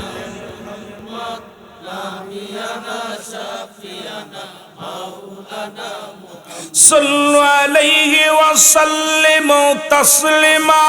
পাক কালামের ঘোষণা। সাল্লু আলাইহি ওয়া সাল্লিমু তাসলিমা। পাক কালামের ঘোষণা। নবীর উপর পড়ো দরুদ, নবীর উপর পড়েন দরুদ। আল্লাহ পাকের ঘোষণা। আল্লাহুম্মা সাল্লি আলা নবিয়ানা শাফিয়ানা। আল্লাহুম্মা সাল্লি আলা আর নবিয়ানা শাফিয়ানা। বালক দুটি ডাকতে বলে নবী, বালক দুটি ডাকতে বলে মা মা মা। চোখের পানি বইসা পেল গো জনম দুঃখিনী মা। মা ডাকতে বলে বালকের রে, আরে রহমতের নবী যুদ্ধের ডাক দিছে। আজকে দুনিয়ার মধ্যে তোমার বাবা বেঁচে নাই, যদি বেঁচে থাকতো তাহলে আমি কিয়ামতের ময়দানে শহীদের মা, শহীদের বাবা, শহীদের বিবি হতে পারলাম না। ডাক দে কয় মাগো আমরা যাব যুদ্ধের ময়দানে। 7-8 বছর আর 10 বছরের বালক দুটি ডাক দে কয় মা আমরা যাব যুদ্ধের ময়দানে, শাহাদাতের পেয়ালা পান করব, শহীদ হয়ে যাব রে মা। কিয়ামতের ময়দানে তুমি রব্বে কারিমের দরবারে দাঁড়ায়া বলবা আমি শহীদের মা ছিলাম, আমি শহীদের মা ছিলাম। জনম দুঃখিনী মা ডাকতে বলে বালকেরা রে, আমার নবী বলছে কোন বালকেরা যাইতে পারবে না, কোন মেয়েরা যাইতে পারবে না, কানা খোড়া লাঙ্গা নোলা এলাও হবে না। তোরা ছোট্ট মানুষ মানুষ, তোদেরকে আমি যাই, তোরাদেরকে নবীজি যুদ্ধেই নিবে না। সুতরাং আমি শহীদের মাও হতে পারলাম না, নিজেও শহীদ হতে পারলাম না, শহীদের বিবেও হতে পারলাম না। বালক ডাকতে বলে, মা মা, আমরা ছোট কিন্তু আমার আল্লাহ তো ছোট না। জোরে জোরে চিল্লায় বলা যাবে না আমার আওয়াজ। কত বুদ্ধি দেখছি। দুই ছেলে ডাক দেখে, মা ও মা, আমরা ছোট কিন্তু আমার আল্লাহ কি ছোট? মা গো, আমাদেরকে বিদায় দাও, আমরা যাব যুদ্ধের ময়দানে। রাহমাতের নবী ডাকছে, আমাদেরকে হুকুম দাও। দুই ভাইকে দুইটা সুমা দিয়ে বুকের সঙ্গে টান দিয়ে কয়, যা, আমার মায়ার নবীর জন্য তোদেরকে কুরবানি করে দিলাম। সুবহানাল্লাহ। আরো জোরে, আরো জোরে। প্রেম কারে কয়? আহা, ভালোবাসা কারে কয়? বালক দুইটারে কুরবানি করে দিছে মা। জনম দুঃখিনী মাঠ থেকে বিদায় নিয়ে হাসি মুখে দুই ভাই চলে আসে। এদিকে রাহমতের নবী ডাকতে বলে, মক্কা মদিনার মানুষেরা শোনো, এর কাফের সৈন্যরা অস্ত্র শস্ত্র নিয়ে যুদ্ধের জন্য প্রস্তুতি নিয়ে রওনা হয়ে গেছে। তোমরা তাড়াতাড়ি লাইনে দাঁড়াও, তোমাদেরকে আমি যুদ্ধে যাওয়ার জন্য আমি আজকে বাছাই করব। কারণ মুসলমানদের অস্ত্রের সংখ্যা হলো মাত্র 8টা। মুসলমানদের অস্ত্রের সংখ্যা হলো 8টা, ঘোড়ার সংখ্যা হলো মাত্র 2টা। কাফেরদের সৈন্যের সংখ্যা হলো 1000, ঘোড়ার সংখ্যা 1000, তরবারির সংখ্যা 1000। আর মুসলমানদের সৈন্যের সংখ্যা ছিল মাত্র 313 জন। অস্ত্রের সংখ্যা ছিল মাত্র মুসলমান 8টা, ঘোড়ার সংখ্যা ছিল মুসলমান মাত্র 2টা। এইটা নিয়ে যুদ্ধ হবে বাতিলের বিরুদ্ধে। ইমানদারেরা বসে আছো যারা, শুনে নাও, দিলের কান্ডা লাগায় শুনে নাও আমার বাবারা আমার। রহমতের নবী ডাক দিলেন, মদিনার অলিগলি থেকে নারী পুরুষ বৃদ্ধ আবাল কানা খুড়া ল্যাংড়া নুলা সবাই যুদ্ধে যাওয়ার জন্য প্রস্তুতি নিয়ে রাস্তায় দাঁড়িয়ে গেল। নবীজি তাকায় দেখ, কানা খুড়া ল্যাংড়া লুলা সব যুদ্ধে যাবে, সব দাঁড়ায় গেছে লাইনে। নবীজি দেখে চিন্তা করে, যুদ্ধের ময়দানে কানাডারে নেওয়া যাবে না, খুড়াডারে নেওয়া যাবে না, ল্যাংড়াডারে নেওয়া যাবে না, বুবাডারে নেওয়া যাবে না, ছোটডারে নেওয়া যাবে না, বাছাই করবে। নবীজি বললেন, তোমরা এইভাবে ঢালুয়া ভাবে তো যুদ্ধে যাওয়া যাবে না। তোমরা জানো যুদ্ধের ময়দানে অস্ত্র চালাইতে হবে, যুদ্ধের ময়দানে বলের প্রয়োজন, শক্তির প্রয়োজন, কৌশলের প্রয়োজন। তোমরা সবাই আবেগ দিয়ে বাস্তব হবে না। আমি নবী আজকে সৈন্য বাছাই করব। মারহাবা বলেন না? ছোট যারা আছো, প্রথম নবী বললেন, তোমরা বালক যারা আছো সবাই লাইনতে সরে দাঁড়াও। তোমরা কানা খোড়া যারা আছো লাইনতে সরে দাঁড়াও। বুবা ল্যাংড়া যারা আছো সব লাইনতে সরে দাঁড়াও। দুই ভাই যুক্তি করে বাইরে কাম সারছে। মার কাছ তো ছুটি নিয়ে আসলাম, কিন্তু নবী তো ছোট মানুষদের বাদ দিতে বলতেছে। লাইনতে বাদ হয়ে গেলাম, আমরা তো এলাও হবে। ছোট ভাই বড় ভাইরে কয়, ভাই যুদ্ধে যেতেই হবে, কারণ আমার নবীর চোখে পানি পড়ছে দেখছি, আমার রাসূলুল্লাহর চোখে পানি বাইর হয়েছে। সুতরাং আমরা দুই ভাই আবু জেলকে টার্গেট করছি, মারতে হইব, কিন্তু আমাদের যাইতেই হবে। জোরে বলেন না সুবহানাল্লাহ। দুই ভাই যুক্তি করে, নবীজি কইছে দুই ভাই এক ভাই, ছোট বালকেরা যাইতে পারবা না। দুই ভাই লাইন দাঁড়াইছে। ছোট ভাই কয়, বড় ভাই ওই দেখ একটা পাথর, ওই পাথরটা উঁচু আছে, ওর পর দাঁড়াবি, তুই মাপে ঠিক হয়ে যাবি। সুবহানাল্লাহ বলেন না? দুই ভাই এক জায়গা দাঁড়াইলে বাদ হয়ে যাব, আমি একটু পিছে দাঁড়াই, তুই সামনে দাঁড়া। দাঁড়াইছে লাইনে। নবীজি মাপতে মাপতে মাপতে মাপতে সবাই নিতেছে। যা দেখে ওই 10 বছরের বালকটা পাথরের পর দাঁড়ায়, উঁচু হয়ে দাঁড়ায় রয়েছে। নবীজি কয়, বাবা তুমি এখানে কেন? কয়, হুজুর যুদ্ধে যাব। যুদ্ধে যাবা? বাবা তুমি তো ছোট মানুষ। কয়, হুজুর এনে দাঁড়াইছি মাফে হওয়ার জন্য। সুবহানাল্লাহ বলেন না? আরো জোরে, আরো জোরে। নবীজি কয়, বাবা তুমি বাড়ি যাও, বাড়ি যে তোমার মা বাবার খেদমত করো। কয়, হুজুর মাঠ থেকে বিদায় নিয়ে আইছি, মা ছুটি দিছে। সুবহানাল্লাহ বলেন না? বাবা তো আগেই গেছে গা, কথা বুঝেননি? আহা, বাবা তো আগেই মারা গেছে হুজুর, মা আমাদের বিদায় দিছে, হুজুর আমরা যুদ্ধে যাব। নবী কয়, তুমি ছোট মানুষ, তুমি তো মাফে হও নাই, যাও। কয়, হুজুর মাপ দিয়ে দেখেন। কয়, বাবা তুমি তো দাঁড়াইছো কিসের পর? কয়, মাফে হওয়ার জন্য দাঁড়াইছি। সুবহানাল্লাহ বলেন না? কথা বলেন না? নবীজি কয়, যা তুই সিলেট। সুবহানাল্লাহ বলেন না? যেহেতু মাপ পাথরের পর দাঁড়ায় উঁচু হয়েছে, একদম বড় হয়েছে। মাপ দিয়েছে, নবীজি কইছে যা তুই সিলেট হয়ে গেছে। ছোট ভাই দূর থেকে দেখে ভাই বড় ভাই সিলেট হয়েছে, এখন পড়তোয়া লাগবো। নবীজি মাপতে মাপতে ছোটটার কাছে গেছে, যা কয় বাবা তুমি দাঁড়াইছো কেন? কইছি না বালকরা সব বাড়ি যাবো। বাদ কয় হুজুর যুদ্ধে যাবো। কয় বাবা যুদ্ধে যাবা, বাড়ি যাও, তোমার মা বাবার খেদমত করো, তুমি ছোট মানুষ। কয় হুজুর মাঠ থেকে বিদায় আনছি, সুবহানাল্লাহ বলেন না। হুজুর আমি যুদ্ধে যাবো। কারণ তুমি ছোট মানুষ, যা যাবে না, তুমি যাও বাবা। কয় না হুজুর আমি যুদ্ধে যাবো। কয় হুজুর বাবা কয় তুমি যাও না, তুমি ছোট মানুষ। বয়স কত? কয় 8 বছর। কয় হুজুর, হুজুর কইতে তোমার নেওয়া যাবে না, তুমি যাও, বালক মানুষ। কয় হুজুর ও যে ওইটা নিছেন না, ওইটা আমার বড় ভাই, ওইটার বয়স তো মাত্র 10। সুবহানাল্লাহ বল, আরো জোরে আরো জোরে। হুজুর ওইটা নিছেন, ওইটার বয়স কত? কথা কয় না রে, 10 বছর। আর আমার বয়স 8 বছর, ও তো মাত্র 2 বছরের বড়। ওরে নিচে না আমার নিবেন হুজুর, আমি যুদ্ধে যাব, আমার লইয়া যান। হুজুর কান্নাকাটি শুরু করছে। নবীজি কয় বাবা কান্দিস না। কয় হুজুর আমার লইতে হইব। কয় বাবা যুদ্ধের মধ্যে শক্তি লাগবে, বল লাগবে, কৌশল লাগবে, এগুলো তুমি ছোট মানুষ। কয় হুজুর আমার একটা সুযোগ দেন। কয় কি সুযোগ? কয় আমার ভাইয়ের সঙ্গে আমারে একটু কুস্তি দেওয়ার সুযোগ দেন। আমার ভাই যদি আমার কাছে হেরে যায় তাহলে কি আমার নিবেন? সুবহানাল্লাহ বলেন না। কথা বুঝেননি? বলের দরকার না, শক্তির দরকার। যুদ্ধের ময়দানে তো শক্তির প্রয়োজন। নবী গো যদি ওই আমার বড় ভাই যদি আমার কাছে হেরে যায় তাহলে কি আমার নিবেন? নবী কয় হ যাও। এবার 2 ভাই যাইয়া নবীজি কয় ঠিক আছে একটা সুযোগ দিলাম। যাইয়া 2 ভাইয়ের হাত ধরে কয় ভাই তুই আমার সাথে বয়স 2 বছরের বড়, তোর গায়ে শক্তি বেশি, তুই যদি আমার ধরিস আমি তো পারবো না। কথা বুঝেননি? তুই তো যদি দৌড়িস তাহলে কি আমি পারবো? তোর গায়ে শক্তি বেশি, বল বেশি, আমার সাথে বয়সও বড়, তুই আমার আসতে ধরবি, আমি তোর ধাক্কা দিয়ে ফেলে দিয়ে জিতে যাবো। 2 ভাই যদি আমার কিন্তু মনে আছে রে ভাই, আমরা কিন্তু আবু জেলরে মারবো। সুবহানাল্লাহ না? ছোট ভাই বুদ্ধি দিচ্ছে, ভাই মনে আছে রে, আমরা কিন্তু আবু জেলরে মারবো। নবীজি খালি দূর থেকে হাসে, 2 ভাইয়ের গল্প তো সব ইশারায় চকি চকি কথা কইতেছে। রাসূলুল্লাহ খালি মিসমিস করে হাসে 2টার খেলা দেখা। 2 ভাই এখন ভাই খবরদার তুই আমার আসতে ধরবি, জোরে ধরবি না, জোরে ধরলে কিন্তু পারতাম না। কথা বুঝেননি? বড় ভাই ছোট ভাই এরা মাস্তে ধরছে আর ওর ধাক্কা দিয়ে ফেলে দিয়ে ও ইয়া রাসূলুল্লাহ যারা বলেন না মারহাবা, ধাক্কা দিয়ে ফেলে দিয়ে বলে ইয়া রাসূলুল্লাহ, কই যা তুই সিলেট। সুবহানাল্লাহ বলেন না? দেখছেন ছোট হইলে কে বি জাজ আছে মরিছে। কথা নবী তো বুঝতে পারছে খেলা 2 ভাইয়ের খেলা শুরু হয়েছে, প্রেমের খেলা। এই খেলা তো সাধারণ খেলা না, প্রেমের খেলা। জেনে বলেন ঠিক কিনা? নবীজি কইতে সিলেট। রাসূলুল্লাহ সৈন্য গণলেন 313 জন। কয়জন? 313। নবীজি বললেন আগামী 17ই রমাদান যুদ্ধ হবে, যুদ্ধের নাম হলো বদরের যুদ্ধ। জোরে বলেন না মারহাবা, আরো জোরে আরো জোরে। বিস্তারিত আলোচনা 4 ঘন্টা।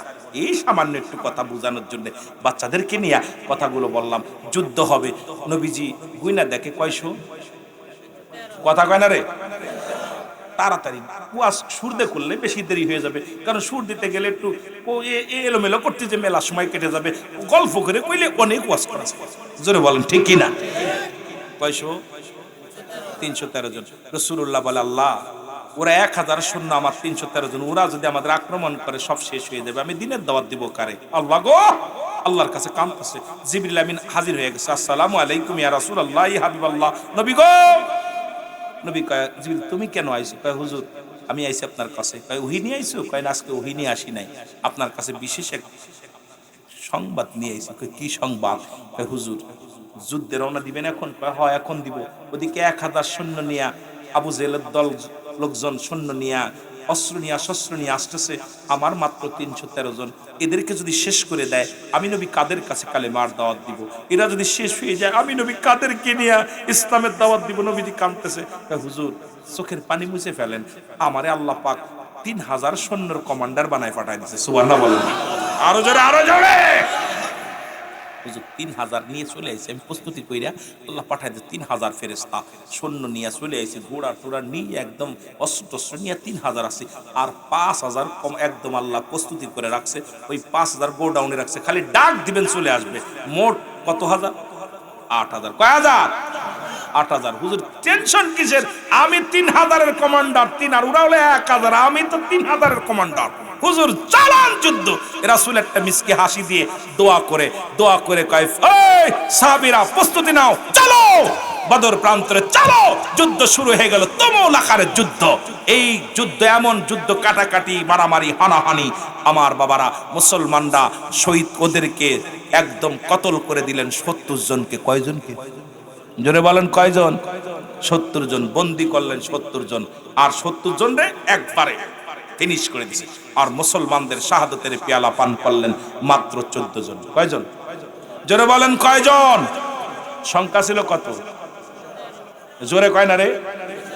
313 জন। আর ওদের 1000। ইমানই বল দেখেন না, দুই ভাই খালি যুদ্ধের ময়দানে ঘুরতেছে, খালি আবু জেহেলকে খুঁজতেছে। কথা বুঝলি? দুই ভাই তো গুড়ার পাশে, গুড়ার পাততলে পড়ে রয়েছে, ছোট মানুষ, 8-10 বছরের মানুষ। ও ভাই, ও ভাই, আবু জেহেলটা দেখছো নি? আবু জেহেল দেখছো? আবু জেহেল কি করবি? আবু জেহেল খালি যার কাজ দেখ ভাই। আবু জেহেল কই? আবু জেহেল একজন, ওই দেখ, ওই সাদা গুড়ার মধ্যে শীত কপাইলে গুড়ার মধ্যে বড় গুড়ার উপরে দাঁড়িয়ে ওই রে হল আবু জেহেল। দুই ভাই দুই কেন অস্ত্র নিয়ে চলে গেছে ওই জায়গা যাইয়া। দুই ভাই খালি সোয়া পায় না, কোপ দেয়, সোয়া পায় না, কারণ উঁচু, অনেক উঁচু দাঁড়ায় রয়েছে আবু জেহেল।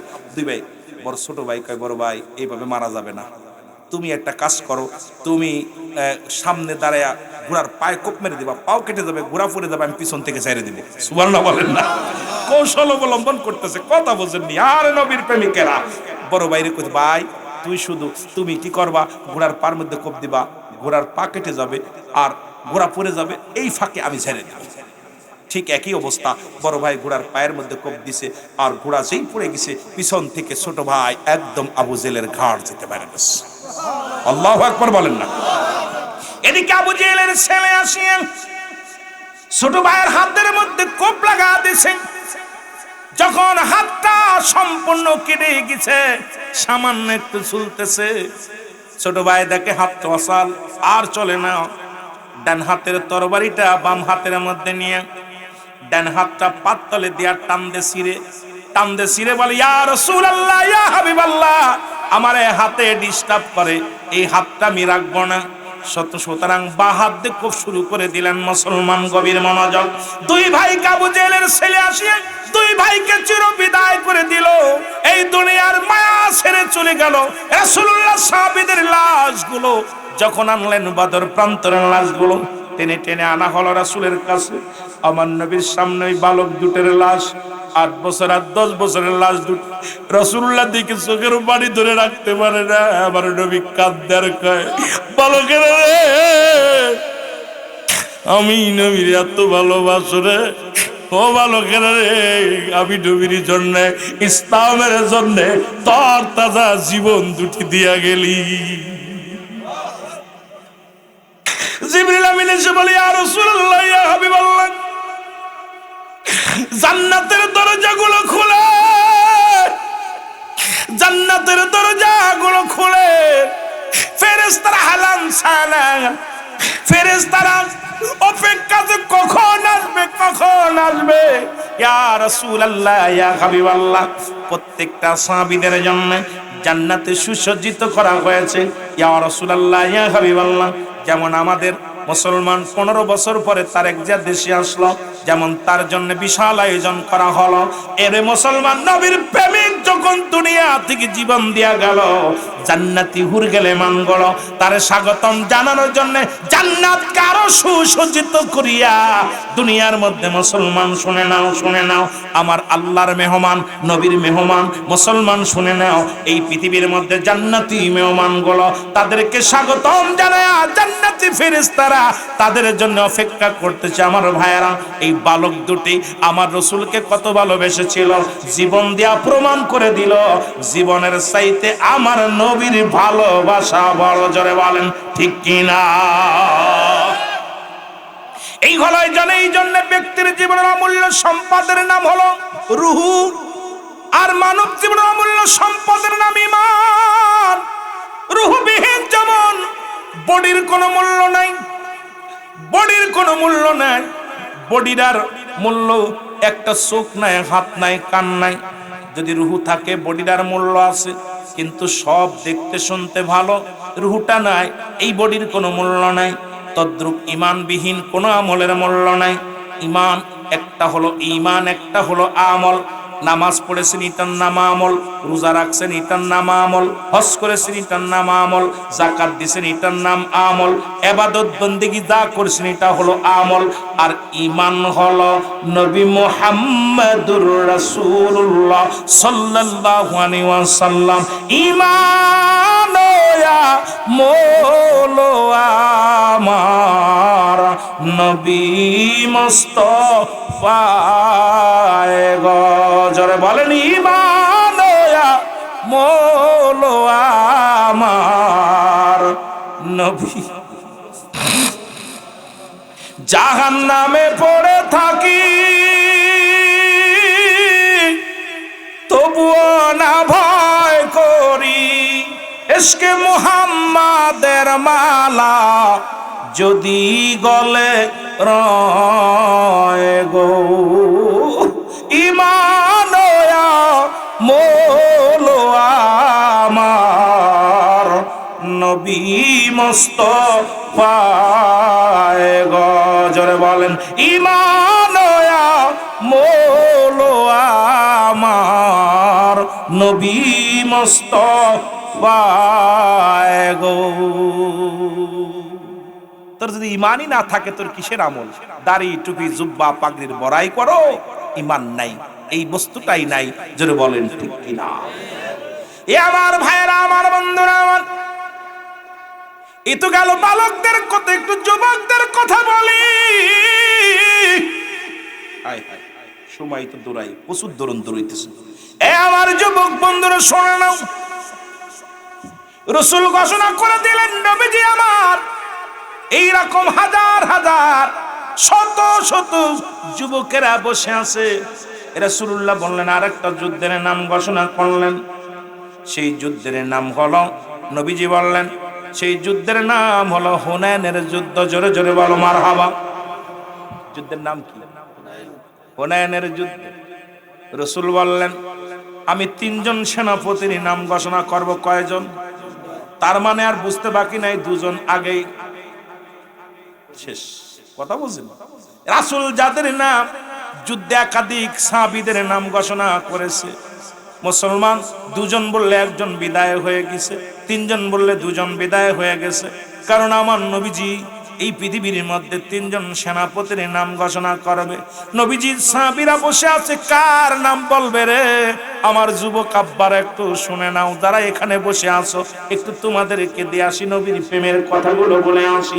আমার বাবারা, রাসূলুল্লাহ বললেন আমি যুদ্ধের সেনাপতি, আমি আজকে নাম ঘোষণা করব।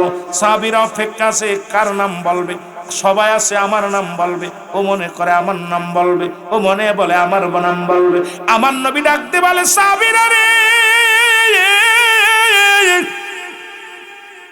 হুনাইনের যুদ্ধের নাম আমি ঘোষণা করলাম, 3 জন সেনাপতি বানা দিলাম, প্রধান সেনাপতির দায়িত্ব পালন করবেন আমার সাহাবী, যুবক সাহাবী হযরতে হুযায়ফা রাদিয়াল্লাহু তাআলা। জোরে জোরে চিল্লায় বলা যাবে না মারহাবা। নাম কি? হুযায়ফা। সাহাবীরা টালুমালু তাকায়, দেখে হুযায়ফা মাঠে নাই। যার নামটা 1 নম্বরে সেনাপতি সে ওই ময়দানে নাই। সাহাবীরা বলে হুজুর, যার নামটা আপনি ঘোষণা করলেন ও তো আজকে বিয়ে করতে গেছে। এ যুবকরা খুব খেয়াল, মক্কা মদিনার সবচেয়ে বড় সুন্দরী, সবচেয়ে ভালো সুন্দরী, সে মেয়ের লগে আজকে বিয়ে হচ্ছে।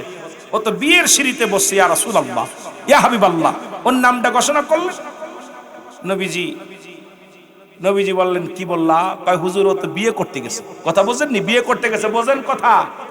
নবীর প্রেমিকেরা শুনো, রাসূলুল্লাহ হাতের মধ্যে একটা কাগজ নিয়ে লেখলেন, হুযায়ফা, আমার প্রিয় সাহাবী হুযায়ফা, আগামীকাল ফজরের নামাজ বাদে কাফেলা ছাড়া হবে হুনাইনের যুদ্ধের। হুযায়ফা রে, তোমার আমি 1 নম্বর সেনাপতি বানায়া দিলাম, তোমার নাম ঘোষণা করেছি। ইতি তোমার নবী রাহমাতাল লিল আলামিন। জোরে জোরে চিল্লায় বলেন মারহাবা। এর রাহমাতাল লিল আলামিন, আপনি উম্মতের জাবিন। বলেন রাহমাতাল লিল। আপনি উম্মতের জাবিন গুনাহগারের অতি আপনজন আল্লাহর নবী নূরের নবী গো আপনি নবী আমার জীবনের জীবন বলেন আপনি আপনি আমার জীবন সাথী অন্ধকার কবরের বাতি বলেন আপনি আমার জীবন সাথী অগয়ন্ধ আপনি বিনে কে আসে আমার বলেন আপনি বিনে কে এর রাহমাতাল লিল আলামিন আপনি উম্মতের জাবিন বলেন রাহমাতাল লিল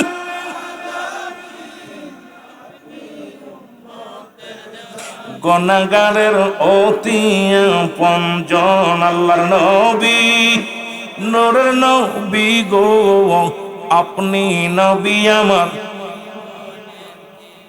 আপনাকে যে পাইল জাহান্নামের আগুন তার হারাম হইল নবী আপনাকে যে পাইল জাহান্নামের আগুন তার হারাম হইল দয়া করে নবী দেন গো দেখা দেন বলেন দয়া করে নবী দেন গো দেখা দেন বলেন আপনাকে যে পাইল জাহান্নামের আগুন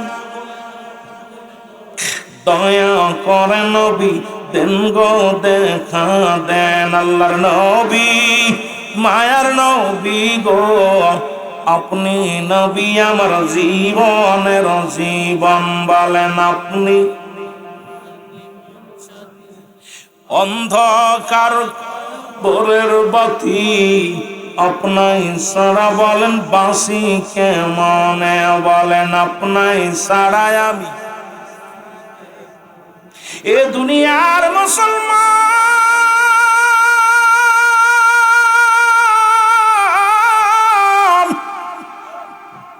নূরের নবী চিঠিখানা লিখিয়া একজনের হাতে দিয়া বলল যাও হুযায়ফারে দাও হুযায়ফার বিয়ে কমপ্লিট শুধু আনুষ্ঠানিকতা বাদ দোয়া করব আলেম ওলামা যখন বিয়ে শেষে দেখবেন ইমাম সাহেব একটু দোয়া করেন মুসল্লিদেরকে নিয়ে একটু দুরূদ শরীফ পড়িয়া দোয়া পড়িয়া কোরআন হাদিসে কোরআনের কিছু আয়াত তেলাওয়াত করিয়া দোয়া করে বিশেষভাবে মোনাজাত করে আনুষ্ঠানিকতা বাদ এমন সময় দেখে রে চিঠি লইয়া এক লোক বলে হুযায়ফারে এই নাও চিঠি নাও হুযায়ফা চিঠিখানা হাতের মধ্যে নিয়া খুলিয়া দেখে রে ও আমার হুযায়ফা হুনাইনের যুদ্ধে আগামী কাল ফজরে কাফেলা সারা হবে এই যুদ্ধের প্রধান সেনাপতি আমি তোমার নাম ঘোষণা করেছি ইতি তোমার নবী রাহমাতাল লিল আলামিন হুযায়ফা চিঠিগুলো একবার মাথার মধ্যে লাগায় একবার বুকের মধ্যে লাগায় একবার চুমা দেয় রে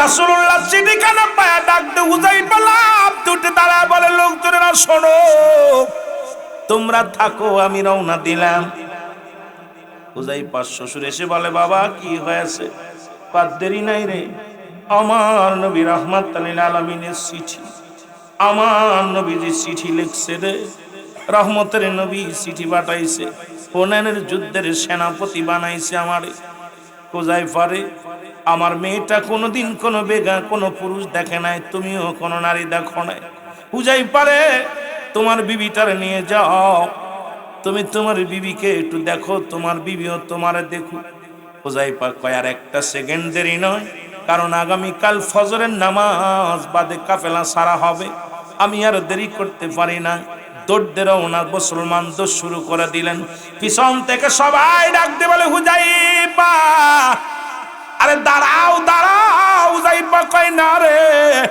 কারণ আমার নবী চিঠি দিছে রে আমার নবী যুদ্ধের সেনাপতি বানাইছে আমারে আমার পরে আরো দুজন আছে রে তার মানে যুদ্ধের ময়দানে আমি শাহাদাতের পেয়ালা পান করব শহীদের তামান্না শাহাদতের তামান্না কেমন ভিতর অন্তরে ভিতরে ঢুকছে আমার যুবক বাবারা। হুযায়ফা দৌড় শুরু করেছে, দৌড়ায়া দৌড়ায়া রাহমাতুল লিল আলামিনের কদমের মধ্যে গেলেন, নবীজিকে সালাম দেয়, আসসালামু আলাইকুম ইয়া রাসূলুল্লাহ, আসসালামু আলাইকুম ইয়া হাবিবাল্লাহ। নবী ডাক দিয়ে কয়, হুযায়ফা তুমি আইছো? বলে, ইয়া রাসূলুল্লাহ ইয়া হাবিবাল্লাহ আমি আইছি। নবী কয়, তাড়াতাড়ি যুদ্ধের জন্য প্রস্তুতি নাও, সরঞ্জামে গোছায় নাও, সকালবেলা ফজরের নামাজ বাদে কাফেলা সারা হবে, সুতরাং তুমি তোমার জিনিসপত্র গোছায় নাও। হুযায়ফা গোছায় নিলেন, ফজরের আযান হয়ে গেল। এ হযরত বেলাল রাদিয়াল্লাহু তাআলা আযান দিল গো। ও যুবক বন্ধুরা, রহমতের নবী ইমামতি করলেন, কারণ নবীর কাছে চারটা জিনিস প্রিয় ছিল। নাম্বার 1 হলো নবীর কাছে 1 নাম্বার প্রিয় ছিল নামাজ। নবীজি নামাজের গুরুত্ব দিত বেশি। আমরা সুন্নি মুসলমান, আমরা নামাজের অলসতা অনেকে দেখায়, এই জন্য তো মুসলমান অনেক বাতিলেরা সুযোগ পায়, সুন্নিরা নামাজ পড়ে না।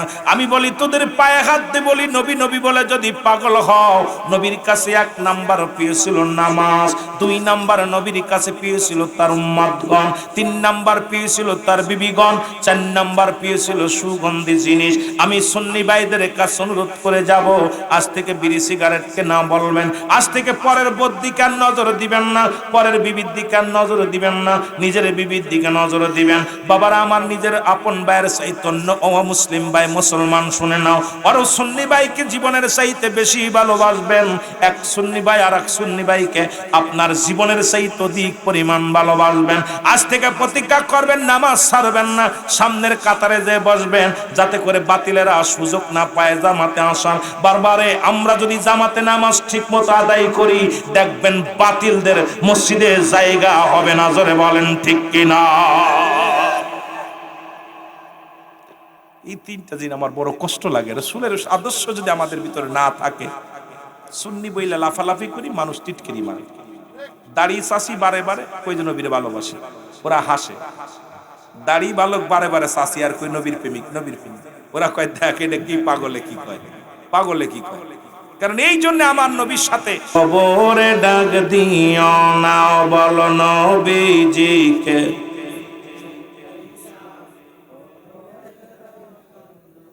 এ আমার ভাইরা, আমার বন্ধুরা, রাসূলুল্লাহ নামাজে দাঁড়াইলেন, ইমামতি শেষ করলেন, সাহাবীদেরকে নিয়ে বসলেন। 3টা পত্র আসলো হুযায়ফার হাতে। প্রথম চিঠি আসে, চিঠির মধ্যে লেখা, স্বামী রে, আমি জানি আপনি শাহাদাতের ও স্বামী, আপনি যাবেন যুদ্ধের ময়দানে। যেহেতু রাসূলুল্লাহ 3 জন সেনাপতির নাম ঘোষণা করেছে, আমার আর বুঝতে বাকি নাই, আপনি শাহাদাতের পেয়ালা পান করবেন। স্বামী রে, অনুরোধ করবো, আমি জীবনে আপনাকে দেখি নাই, আপনি আমাকে দেখেন নাই, একটু আয়, একটু আপনাকে প্রাণ ভরে দেখবো, যাতে হাসরের ময়দানে আপনাকে আমি চিনে নিতে পারি, স্বামী বলে দাবি করতে পারি। স্বামী আয়। চিঠিখানা উত্তর দিল, বিবিরে আমাকে পিছে ডেক দিও না, কারণ আমি আমার নবীর রাহমাতুল লিল আলামিনের কদম মোবারক, আমাকে প্রাণ ভরে দেখতে দাও। বিবিরে, তুমি আমাকে ভালোবাসা দিয়ে পিছনে ডাক দিও না রে বিবি। চিঠিখানা নিয়ে আবার চলে গেলেন, আবার একটা চিঠি আসলেন, একই অনুরোধ, বিবির স্বামী রে, একটু আয় আয়, দূর থেকে আপনাকে আমি প্রাণ ভরে দেখবো, ভালোবাসা দিব না, কাছে টানবো না, দূর থেকে শুধু আপনাকে প্রাণ ভরে দেখবো। চিঠির উত্তর লিখলো, বিবিরে না, অসম্ভব, কারণ আমার নবীজি যে কোনো মুহূর্তে, এখনই যে কোনো মুহূর্তে রওনা দিতে পারে যুদ্ধের ময়দানে। সুতরাং আমি প্রধান সেনাপতি, আমি যদি তোমার প্রেমের জালে পড়ে যাই রে বিবি, তোমার দেখে যদি মায়ার জালে পড়ে যায়, হয়তো আমি ভুলে যাব। সুতরাং আমাকে পিছনে ডাক দিও না, আমি যুদ্ধের ময়দানে যাব। তৃতীয় চিঠি আসলেন, একই অবস্থায়। নবীজি তাকায় দেখে রে, 3টা চিঠি আসলেন হুযায়ফার হাতে। নবী ডাক দিয়ে বলেন, হুযায়ফা, দেখলাম একটা লোক 3বার তোমার কাছে আসলো, 3টা কাগজ নিয়ে আবার তুমি 3টা ফেরত দিলা। হুযায়ফার কারণটা কি? বলে, ইয়া রাসূলুল্লাহ, ইয়া হাবিবাল্লাহ, গত সন্ধ্যায় আমার বিয়ে হয়েছে। ইয়া রাসূলুল্লাহ, ইয়া হাবিবাল্লাহ, আমিও আমার বিবিরে দেখি না, বিবিও আমার দেখে নাই। আমার যুবকরা ভালো করে শুনে নিও, নবীজি গো, আমার বিবিও আমার দেখে নাই, আমিও বিবিরে দেখি নাই নবী গো। ইয়া রাসূলুল্লাহ, ইয়া হাবিবাল্লাহ, কারণ আমি তো 1 নম্বর সেনাপতি, আমার নাম ঘোষণা করেছি। আমার পরে আরো 2 জন আছে, আমার বিবি সবাই জানে, কারণ আমার নবীজি যেহেতু 1-এর অধিক সেনাপতির নাম ঘোষণা করেছে। নির্ঘাত আমি আর দুনিয়ার মধ্যে বেঁচে থাকবো না। ইয়া রাসূলুল্লাহ, ইয়া হাবিবাল্লাহ, এই জন্য আমার বিবি বড় আশা করেছে আমাকে দেখার জন্য। ইয়া রাসূলুল্লাহ, ইয়া হাবিবাল্লাহ, আমার নবী ডাক দেখায়, হুযায়ফা রে যাও যাও, আমি নবী তোমাকে হুকুম দিলাম, চলে যাও। জোরে জোরে চিল্লা বলা যাবে না মারহাবা। আরেকটু জোরে বলুন মারহাবা, আরো জোরে বলুন। এ আমার ভাইরা, আমার বন্ধুরা, আমার গভীর মনোযোগ। হুযায়ফা, নবীজি বললেন হুযায়ফা রে যাও, বিবির সঙ্গে দেখা করে আসো। যুবকরা খুব খেয়াল করবেন, হুযায়ফা দৌড়ে চলে গেলেন, যা বিবিরে ডাক, আসসালামু আলাইকুম ইয়া আহলাল বাইত। ভিতর থেকে বাইরে আসে বিবি, স্বামী রে আপনি আইছেন? বিবিরে দূর থেকে দেখো, কাছে এসো না, আমাকে ভালোবাসা দিও না, তুমি মক্কা মদিনার সুন্দরী নারী, তোমার প্রেমে যদি আমি পড়ে যাই, হয়তো আমি যুদ্ধে যাওয়ার কথা ভুলে যাব, আমার নবীর কথা ভুলে যেতে পারি। না না, তোমার প্রেমে আমারে ফাঁসায় না, তুমি আমার দূর থেকে দেখো। ডাকতে বলে স্বামী, খোদার কসম আপনাকে আমি প্রেম বিনোদন করব না, আপনাকে কাছে টানবো না, একটু সুযোগ দিবেন, আমি শুধু ওযু করব, 2 রাকাত নামাজ শুধু আপনার সাথে আদায় করব। এবার ওযু করলেন, 2 রাকাত নামাজ আদায় করলেন, স্বামী স্ত্রী দুজন মিলে আদায় করলেন।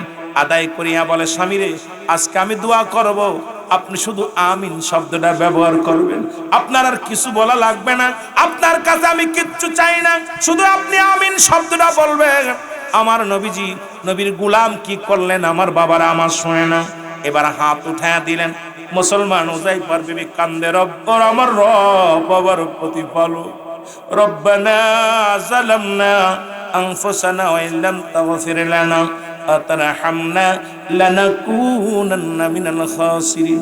আদম আলাইহিস সালাম দোয়া করেছিল, আল্লাহ আমি তোমার কাছে প্রার্থনা করি, আমার আল্লাহ রব্বুল আলামিন, আমি সতী নারী হইয়া তোমার দরবারে প্রার্থনা করি, আল্লাহ হুনানের যুদ্ধে আমার স্বামী যাবে, নির্ঘাত শাহাদাতের পেয়ালা পান করবে, আল্লাহ আমি বিধবা হয়ে যাব, আমি কেমনে দিন কাটাবো রে আল্লাহ, আল্লাহ আমি একটা অল্প বয়সী নারী, আল্লাহ এভাবে কেমনে আমি দিন কাটাবো, তোমার কাছে প্রার্থনা করি, আমার স্বামীকে তুমি শহীদ না বানায়া, গাজী বানায়া তুমি আমার বুকে ফিরাইয়া দিও। সঙ্গে সঙ্গে হুযায়ফা হাত 2খানা নামায়া ফেলেছে। আরে হুযায়ফা যখন হাতটা নামায়া দিছে, বিবি ডাকতে বলে, স্বামী রে কি করলেন আপনি, কি করলেন? এই মাত্র দোয়াটা কবুল হয়ে যাচ্ছিল, কারণ আমি সতী নারী, রব্বে কারীমের দরবারে হাত উঠায়া দিছি, আমার রব্বে কারীম কবুল করবে, আপনি হাতটা নামায়া ফেললেন। হুযায়ফা কয়, বিবি রে তুমি ভুল করতেছো, আরে আমার নবী আমাকে লিখে রাখছে শাহাদাতের তামান্না, সুতরাং তুমি আমারে ফিরাইতে চাও, ও বিবি পাগলামি করো না, দেখা হবে হাসরের ময়দান, বিদায়। হুযায়ফা দৌড় দিলেন, দৌড়ে চলে গেলেন। এবার নবী কয়, চলো যুদ্ধের ময়দানে গেলেন। খোদার কসম বাবারা, আমার পিছনের দিকে হুযায়ফা একবারও তাকালেন না, বারবার পিছন থেকে ডাকে, বিবি ডাকতে বলে, স্বামী একবার তাকান, প্রাণ ভরে দেখে নিন, একবার তাকান, একবার পিছন দিকে তাকান। হুযায়ফা পিছন দিকে না তাকায় চলে গেলেন, যুদ্ধের ময়দানে চলে গেলেন। অনেকগুলো শহীদ মুসলমান, অনেকগুলো কাফের বেঈমানদেরকে কতল করার পর হুযায়ফা দুনিয়ার মাসেরে চিরবিদায় হয়ে গেল। রাসূলুল্লাহ সাহাবীদের লাশগুলো আনতে বললেন, লাশগুলো আনা হলো নবীজির সামনে। আমার নবী বলেন, আমি এদের জন্য দোয়া করব বিশেষভাবে। হুযায়ফার বিবি দৌড়ে আসলেন, হুজুর আমার স্বামীর লাশখানা দেখবো। আমার নবী ডাকতে বলে, হুযায়ফার বিবিরে দাঁড়াও। নবীজি সব লাশগুলো টেনে টেনে আনলেন। আমার নবী ডাকতে বলেন, আমার সাহাবীরা, আমার হুযায়ফার লাশ কই? পুরান নবী জানতে দেখো ওই দেখো হুজাইফার লাশ কানা আনা হলো। হুজাইফার দেহের মধ্যে ক্ষত বিক্ষতর দাগ, হুজাইফার গায়ের মধ্যে অনেকগুলো তরবারি রাখা। হুজাইফা শাহাদাতের পেয়ালা পান করেছে। আমার নবীজি ডাক দিয়ে বলে, হুজাইফা রে, মক্কা মদিনার সুন্দরী নারী, তার প্রেমে তুমি পড়ো না, আমি নবীর ভালোবাসার মধ্যে পড়েছো। তুমি তোমার সুন্দরী নারীর বিবির চাইতে আমারে তুমি ভালোবাসো। হুজাইফা রে, এই সুন্দরী নারী তোমারে ঠেকাইতে পারে নাই। আমার হুজাইফা রে, নবীজি দোয়া করে। হুজাইফার বিবি ডাকতে বলে, ইয়া রাসূলুল্লাহ, ইয়া হাবিবাল্লাহ, আপনি আমার জন্য দোয়া করবেন। আমি আজ জীবনে কোনোদিন শাদী মোবারক করব না। ওই কিয়ামতের ময়দানে যেন আমার স্বামীর পরিচয় আমি যেন পাই, আমার স্বামী যেন আমার স্ত্রী পরিচয় দেয়। কিয়ামতের ময়দানে আমি শহীদের বিবি হইয়া, ইয়া রাসূলুল্লাহ, ইয়া হাবিবাল্লাহ, ওই হাসরের ময়দানে রব্বে কারীমের দরবারে যেন দাঁড়াইতে পারি। জোরে জোরে চিল্লায় বলা যাবে না সুবহানাল্লাহ। আমার যুবক বাবারা, রাসূলকে শুধু বালকেরা ভালোবাসে নাই, যুবকরাও ভালোবাসে। আমার নবীর প্রেমের কথা বলতে গেলে ধৈর্য ধরতে পারি না। নতুন বিবি, সুন্দরী বিবি, আমাদেরকে কুয়াশা পড়ছে, ঠান্ডা পড়লি আমরা উঠতে পারি না, ফজরের নামাজ কাজা চলে যায়, ফজরের নামাজ কাজা চলে যায়, ঈশার নামাজ কাজা চলে যায়। আর আমার নবীর পাগলগুলো জীবন চাইতে চলে যাচ্ছে। যদি আমরা জানতাম যে এখানে গেলে পুলিশে ধরবে, আমরা কেউ আইতাম না, এখানে আসলে করোনা হবে, কেউ আইতাম না। কিন্তু নবীর পাগলেরা জানতো নির্ঘাত মারা যাবে, হাসি মুখে জীবনটা দিয়ে দিছে। জোরে বলেন ঠিক কিনা? আর একটু জোরে বলেন না মারহাবা। এরা হলো নবীর প্রেমিক, সে হলে সুন্নাতুল জামাত। এই জন্য তো নবী নবী বলে। নবীর প্রেমে কেন পাগল তোমাদেরকে বুঝাইতে পারবো না, কারণ আমরা নবীর প্রেমে আগুন জ্বলছে অন্তরের ভিতরে, দেহের ভিতরে আগুন জ্বলছে। সুতরাং তোমরা মুনাফিক, ওই যে এই জন্য আল্লাহ বলে মিনান নাস, মানুষের মধ্যে মায়া করো। তারা বলবে আমান্না, তার ঈমান আনছে বিল্লাহি, আল্লাহর প্রতি, বিল আখিরা, আখিরাতের বিশ্বাস স্থাপন করছে। ওমা হুম বিমুমিনিন। একদল মুনাফিক তৎকালীন জামানায় ছিল, এখনো আছে। নবীর ইশকের ওয়াজ শুনলে, নবীর সম্মান শুনলে ওদের কলিজার মধ্যে আগুন ধরে যায়। জোরে বলেন ঠিক কিনা? আর একটু জোরে বলেন ঠিক কিনা? এই মুনাফিক থেকে সাবধান। এই জন্য আমি আপনাদেরকে বলে যে একটা কথা, আপনারা আল্লাহওয়ালা কাফের দেখছেন, পৃথিবীতে কাফের নাম শুনছেন, আল্লাহওয়ালা কাফের। এই দুনিয়ার মধ্যে যারা আমার নবীকে বাদ দিয়ে ডাইরেক্ট আল্লাহকে পাইতে চায়, এরা হলো আল্লাহওয়ালা কাফের। রাসূলকে বাদ দিয়ে যারা ডাইরেক্ট আল্লাহকে পাইতে চায়, দেখবেন আল্লাহর জন্য সব আল্লাহ, সব আল্লাহ, নবী চেনে না। আর এই জন্য একটা কথা বলি, ভালো করে খেয়াল করবেন বোঝানোর জন্য। আজকে বিবারিয়ার জমিনে কথাটা বলে যায়, লেখে নাও। যারা হযরত উসমান রাদিয়াল্লাহু তাআলাকে হত্যা করেছিল, তাদের জবানে ছিল নারায়ে তাকবীর। যারা হযরত আলীকে হত্যা করেছিল, তাদের জবানে ছিল নারায়ে তাকবীর। যারা হুসাইনকে হত্যা করেছিল, তাদের জবানে ছিল নারায়ে তাকবীর। যারা হাসান রাদিয়াল্লাহু তাআলাকে হত্যা করেছিল, তাদের জবানে ছিল নারায়ে তাকবীর। যারা নুরা পাগলাকে কবর থেকে উঠায় পুড়াইছিল, তাদের জবানে ছিল নারায়ে তাকবীর। দীপুকে যারা আগুন দিয়ে পুড়াইলো, তাদের জবানে ছিল নারায়ে তাকবীর। শত শত মাজার যারা গুড়িয়ে ভাঙ্গে দিয়েছে, তাদের জবানে ছিল নারায়ে তাকবীর। এদের জবানে একটার জবানেও নারায়ে রিসালাত ছিল না। জোরে বলেন ঠিক কিনা? আর একটু জোরে বলেন ঠিক কিনা?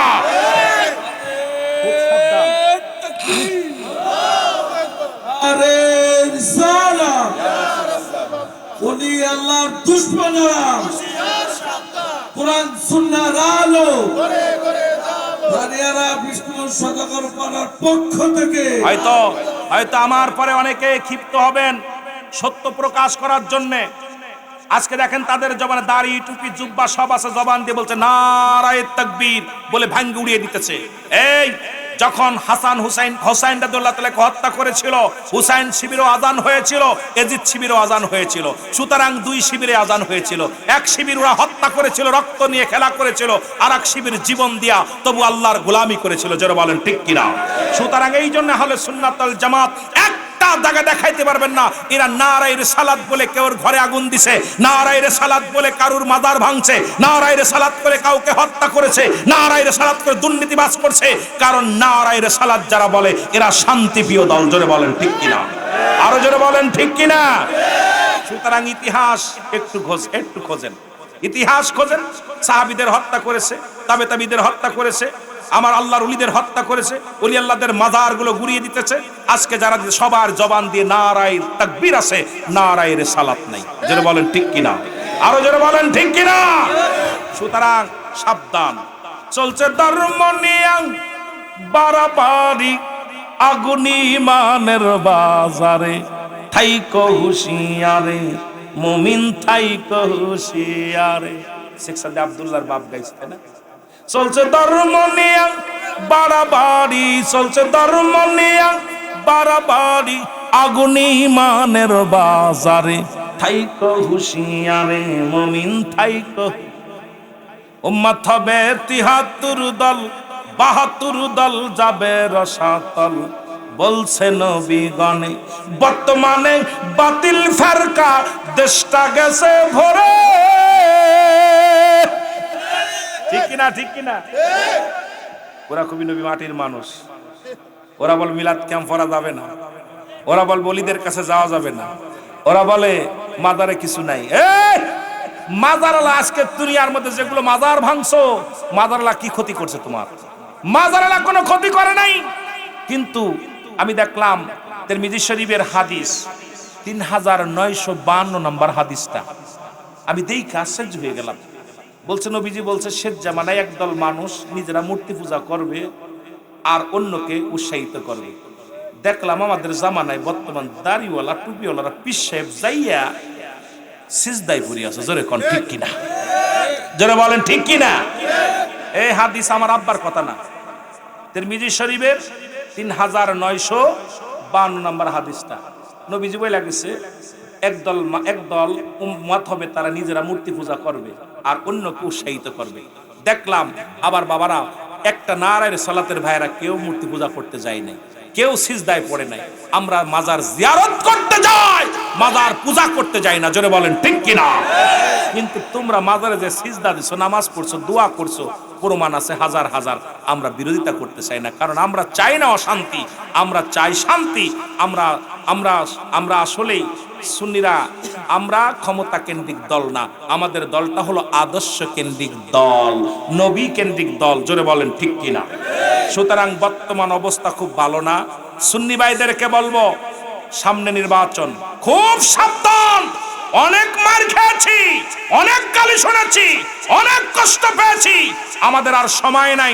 পিঠে দেওয়াল বেড়ে গেছে, পিঠে দেওয়াল বেড়ে গেছে। এখন আমাদেরকে খুব সাবধানে চলতে হবে, কারণ সুন্নিদের পক্ষে যারা নাই, আজকে যারা সরকার আছে তারাও একটা মাজারের বিবৃতি দেয় নাই। আজকে যারা দুনিয়ার মধ্যে এতগুলো মাজার ভাঙছে, তাদের বিচার হয় নাই। ও ভাই, আজকে আমার কষ্ট হয়, হাদি ভাইয়ের হত্যার মামলা, হাদি ভাইকে হত্যা করেছে, আজকে অমুকরে গুলি করে। এর একটা আমার রইস ভাইকে যেদিন হত্যা করেছিল, ওদিন যদি এই সরকার ওদিন বিচার করত, ওদিন তারা খুনিরা সামনে দিয়ে ঘোরাঘুরি করতেছে, শুধু সুন্নি হওয়ার কারণে তার বিচার হয় নাই, তার সন্তানকে এতিম করে দিছে। ওই ঘরের মধ্যে কান্না শুনতেন, ওই মায়ের কান্না, তার মেয়ের কান্না, তার বউয়ের কান্না, তার মার কান্না, তার বাবার কান্না, এটা একটু আজারে জয়নে ঝরছে, এই চোখের পানি বিফলে যাবে না। তাহলে আজকে হাদি ভাই খুন হতো না। কারণ এর জন্য আপনারা দায়ী, যারা প্রশাসন আছেন, যারা ক্ষমতা আছেন। আমি আপনাদেরকে সতর্ক করে বলি, যে কোনো বিচার যেটাও হত্যা হবে, এর কড়া বিচার করা লাগবে। জোরে বলেন ঠিক কিনা। আইন সবার জন্য সমান। সুন্নিদেরকে এক চোখে দেখেন, আপনার অন্যকে অন্য চোখে দেখেন না। ভাই, সুন্নিরা তো কারুর ঘর লুট করে নাই, সুন্নিরা তো কারুর মেয়ে নিয়ে যায় নাই, সুন্নিরা তো কাউকে হত্যা করে নাই, সুন্নিরা তো কারুর মাজার ভাঙ্গে নাই, সুন্নিরা তো কারুর ঘরে আগুন দেয় নাই। তাহলে আমাদের সাথে আপনারা দুশ্মনী করেন কেন? আমরা তো আপনাদের কাছে কিছু চাই না। আমরা নবীর ভালোবাসি, নবীকে ভালোবাসি। আমাদের অপরাধ কি? আমরা তো আমার রসুলকে ভালোবাসি, জীবনের চাইতে, জান মালের চাইতে আমরা রসুলকে ভালোবাসি। এটা যদি অপরাধ হয়ে যায়, আমাদেরকে যে শাস্তি দিবেন সেই শাস্তি মেনে নিব। তবে আমার ভাইদের যে হত্যাকাণ্ড হয়েছে, আমরা তাদের বিচার চাই। আমরা শহীদ নুরুল ইসলাম ফারুকের বিচার পেলাম না, আমরা নজরুল ইসলাম আমার রইস ভাইয়ের বিচার পাইলাম না। অসংখ্য সুন্নি ভাইদেরকে দুনিয়া থেকে শেষ করে দিছে, আপনারা তাদের বিচার করেন নাই। আমি বলতে চাই, আমরা আল্লাহর আদালতে মামলা দিলাম, আল্লাহ যেন আপনাদেরকে না ছাড়ে। আমরা আল্লাহর আদালতে মামলা দিলাম, দয়াল নবীর আদালতে মামলা দিলাম। আমাদের যারা অন্যায়ভাবে সুন্নিদেরকে কষ্ট দিতেছে, রব্বে কারীম তুমি দুনিয়া আখিরাত দুইটা জায়গায় তুমি দেখে রেখো, আমাদের বিচার তোমাদের কাছে। কারণ নবীজি যখন বলে, নবীর আহলে বায়ত হযরত হুসাইন রাদিয়াল্লাহু তাআলা জয়নাবকে ডাক দিয়ে বলেছিল, জয়নাব যদি বেঁচে থাকো মক্কা মদিনার কোন মানুষের কাছে আমাদের জন্য বিচারের দাবি নিয়ে যাবা না, আমার নবী রাহমাতাল লিল আলামিনের কদমের কাছে দাঁড়ায়া আমি নবীর সালাম খানি পৌঁছায় দিবা, আমি হুসাইনের কান্নার আওয়াজটা শোনায় দিবা, আমাদের বিচার আমার নবীজির কদমে পৌঁছায় দিলাম। আমার নবী দেখবে, আমার রব্বে কারিম দেখবে, সুন্নিদের বিচার আমার আল্লাহ করবে, সুন্নিদের বিচার আমার নবীজি করবে। আমরা আল্লাহর আদালতে, নবীর আদালতে নালিশ দিয়ে গেলাম, যারা আজকে আমাদের অন্যায়ভাবে আমাদের বিচারকে নিয়ে আমাদেরকে নিয়ে উপহাস করে, সুন্নিদেরকে নিয়ে কটূক্ত করে, আল্লাহ যেন তাদের বিচার দুনিয়া আখিরাত দুইটাই করে। জোরে বলেন ঠিক কিনা? জোরে বলেন ঠিক কিনা?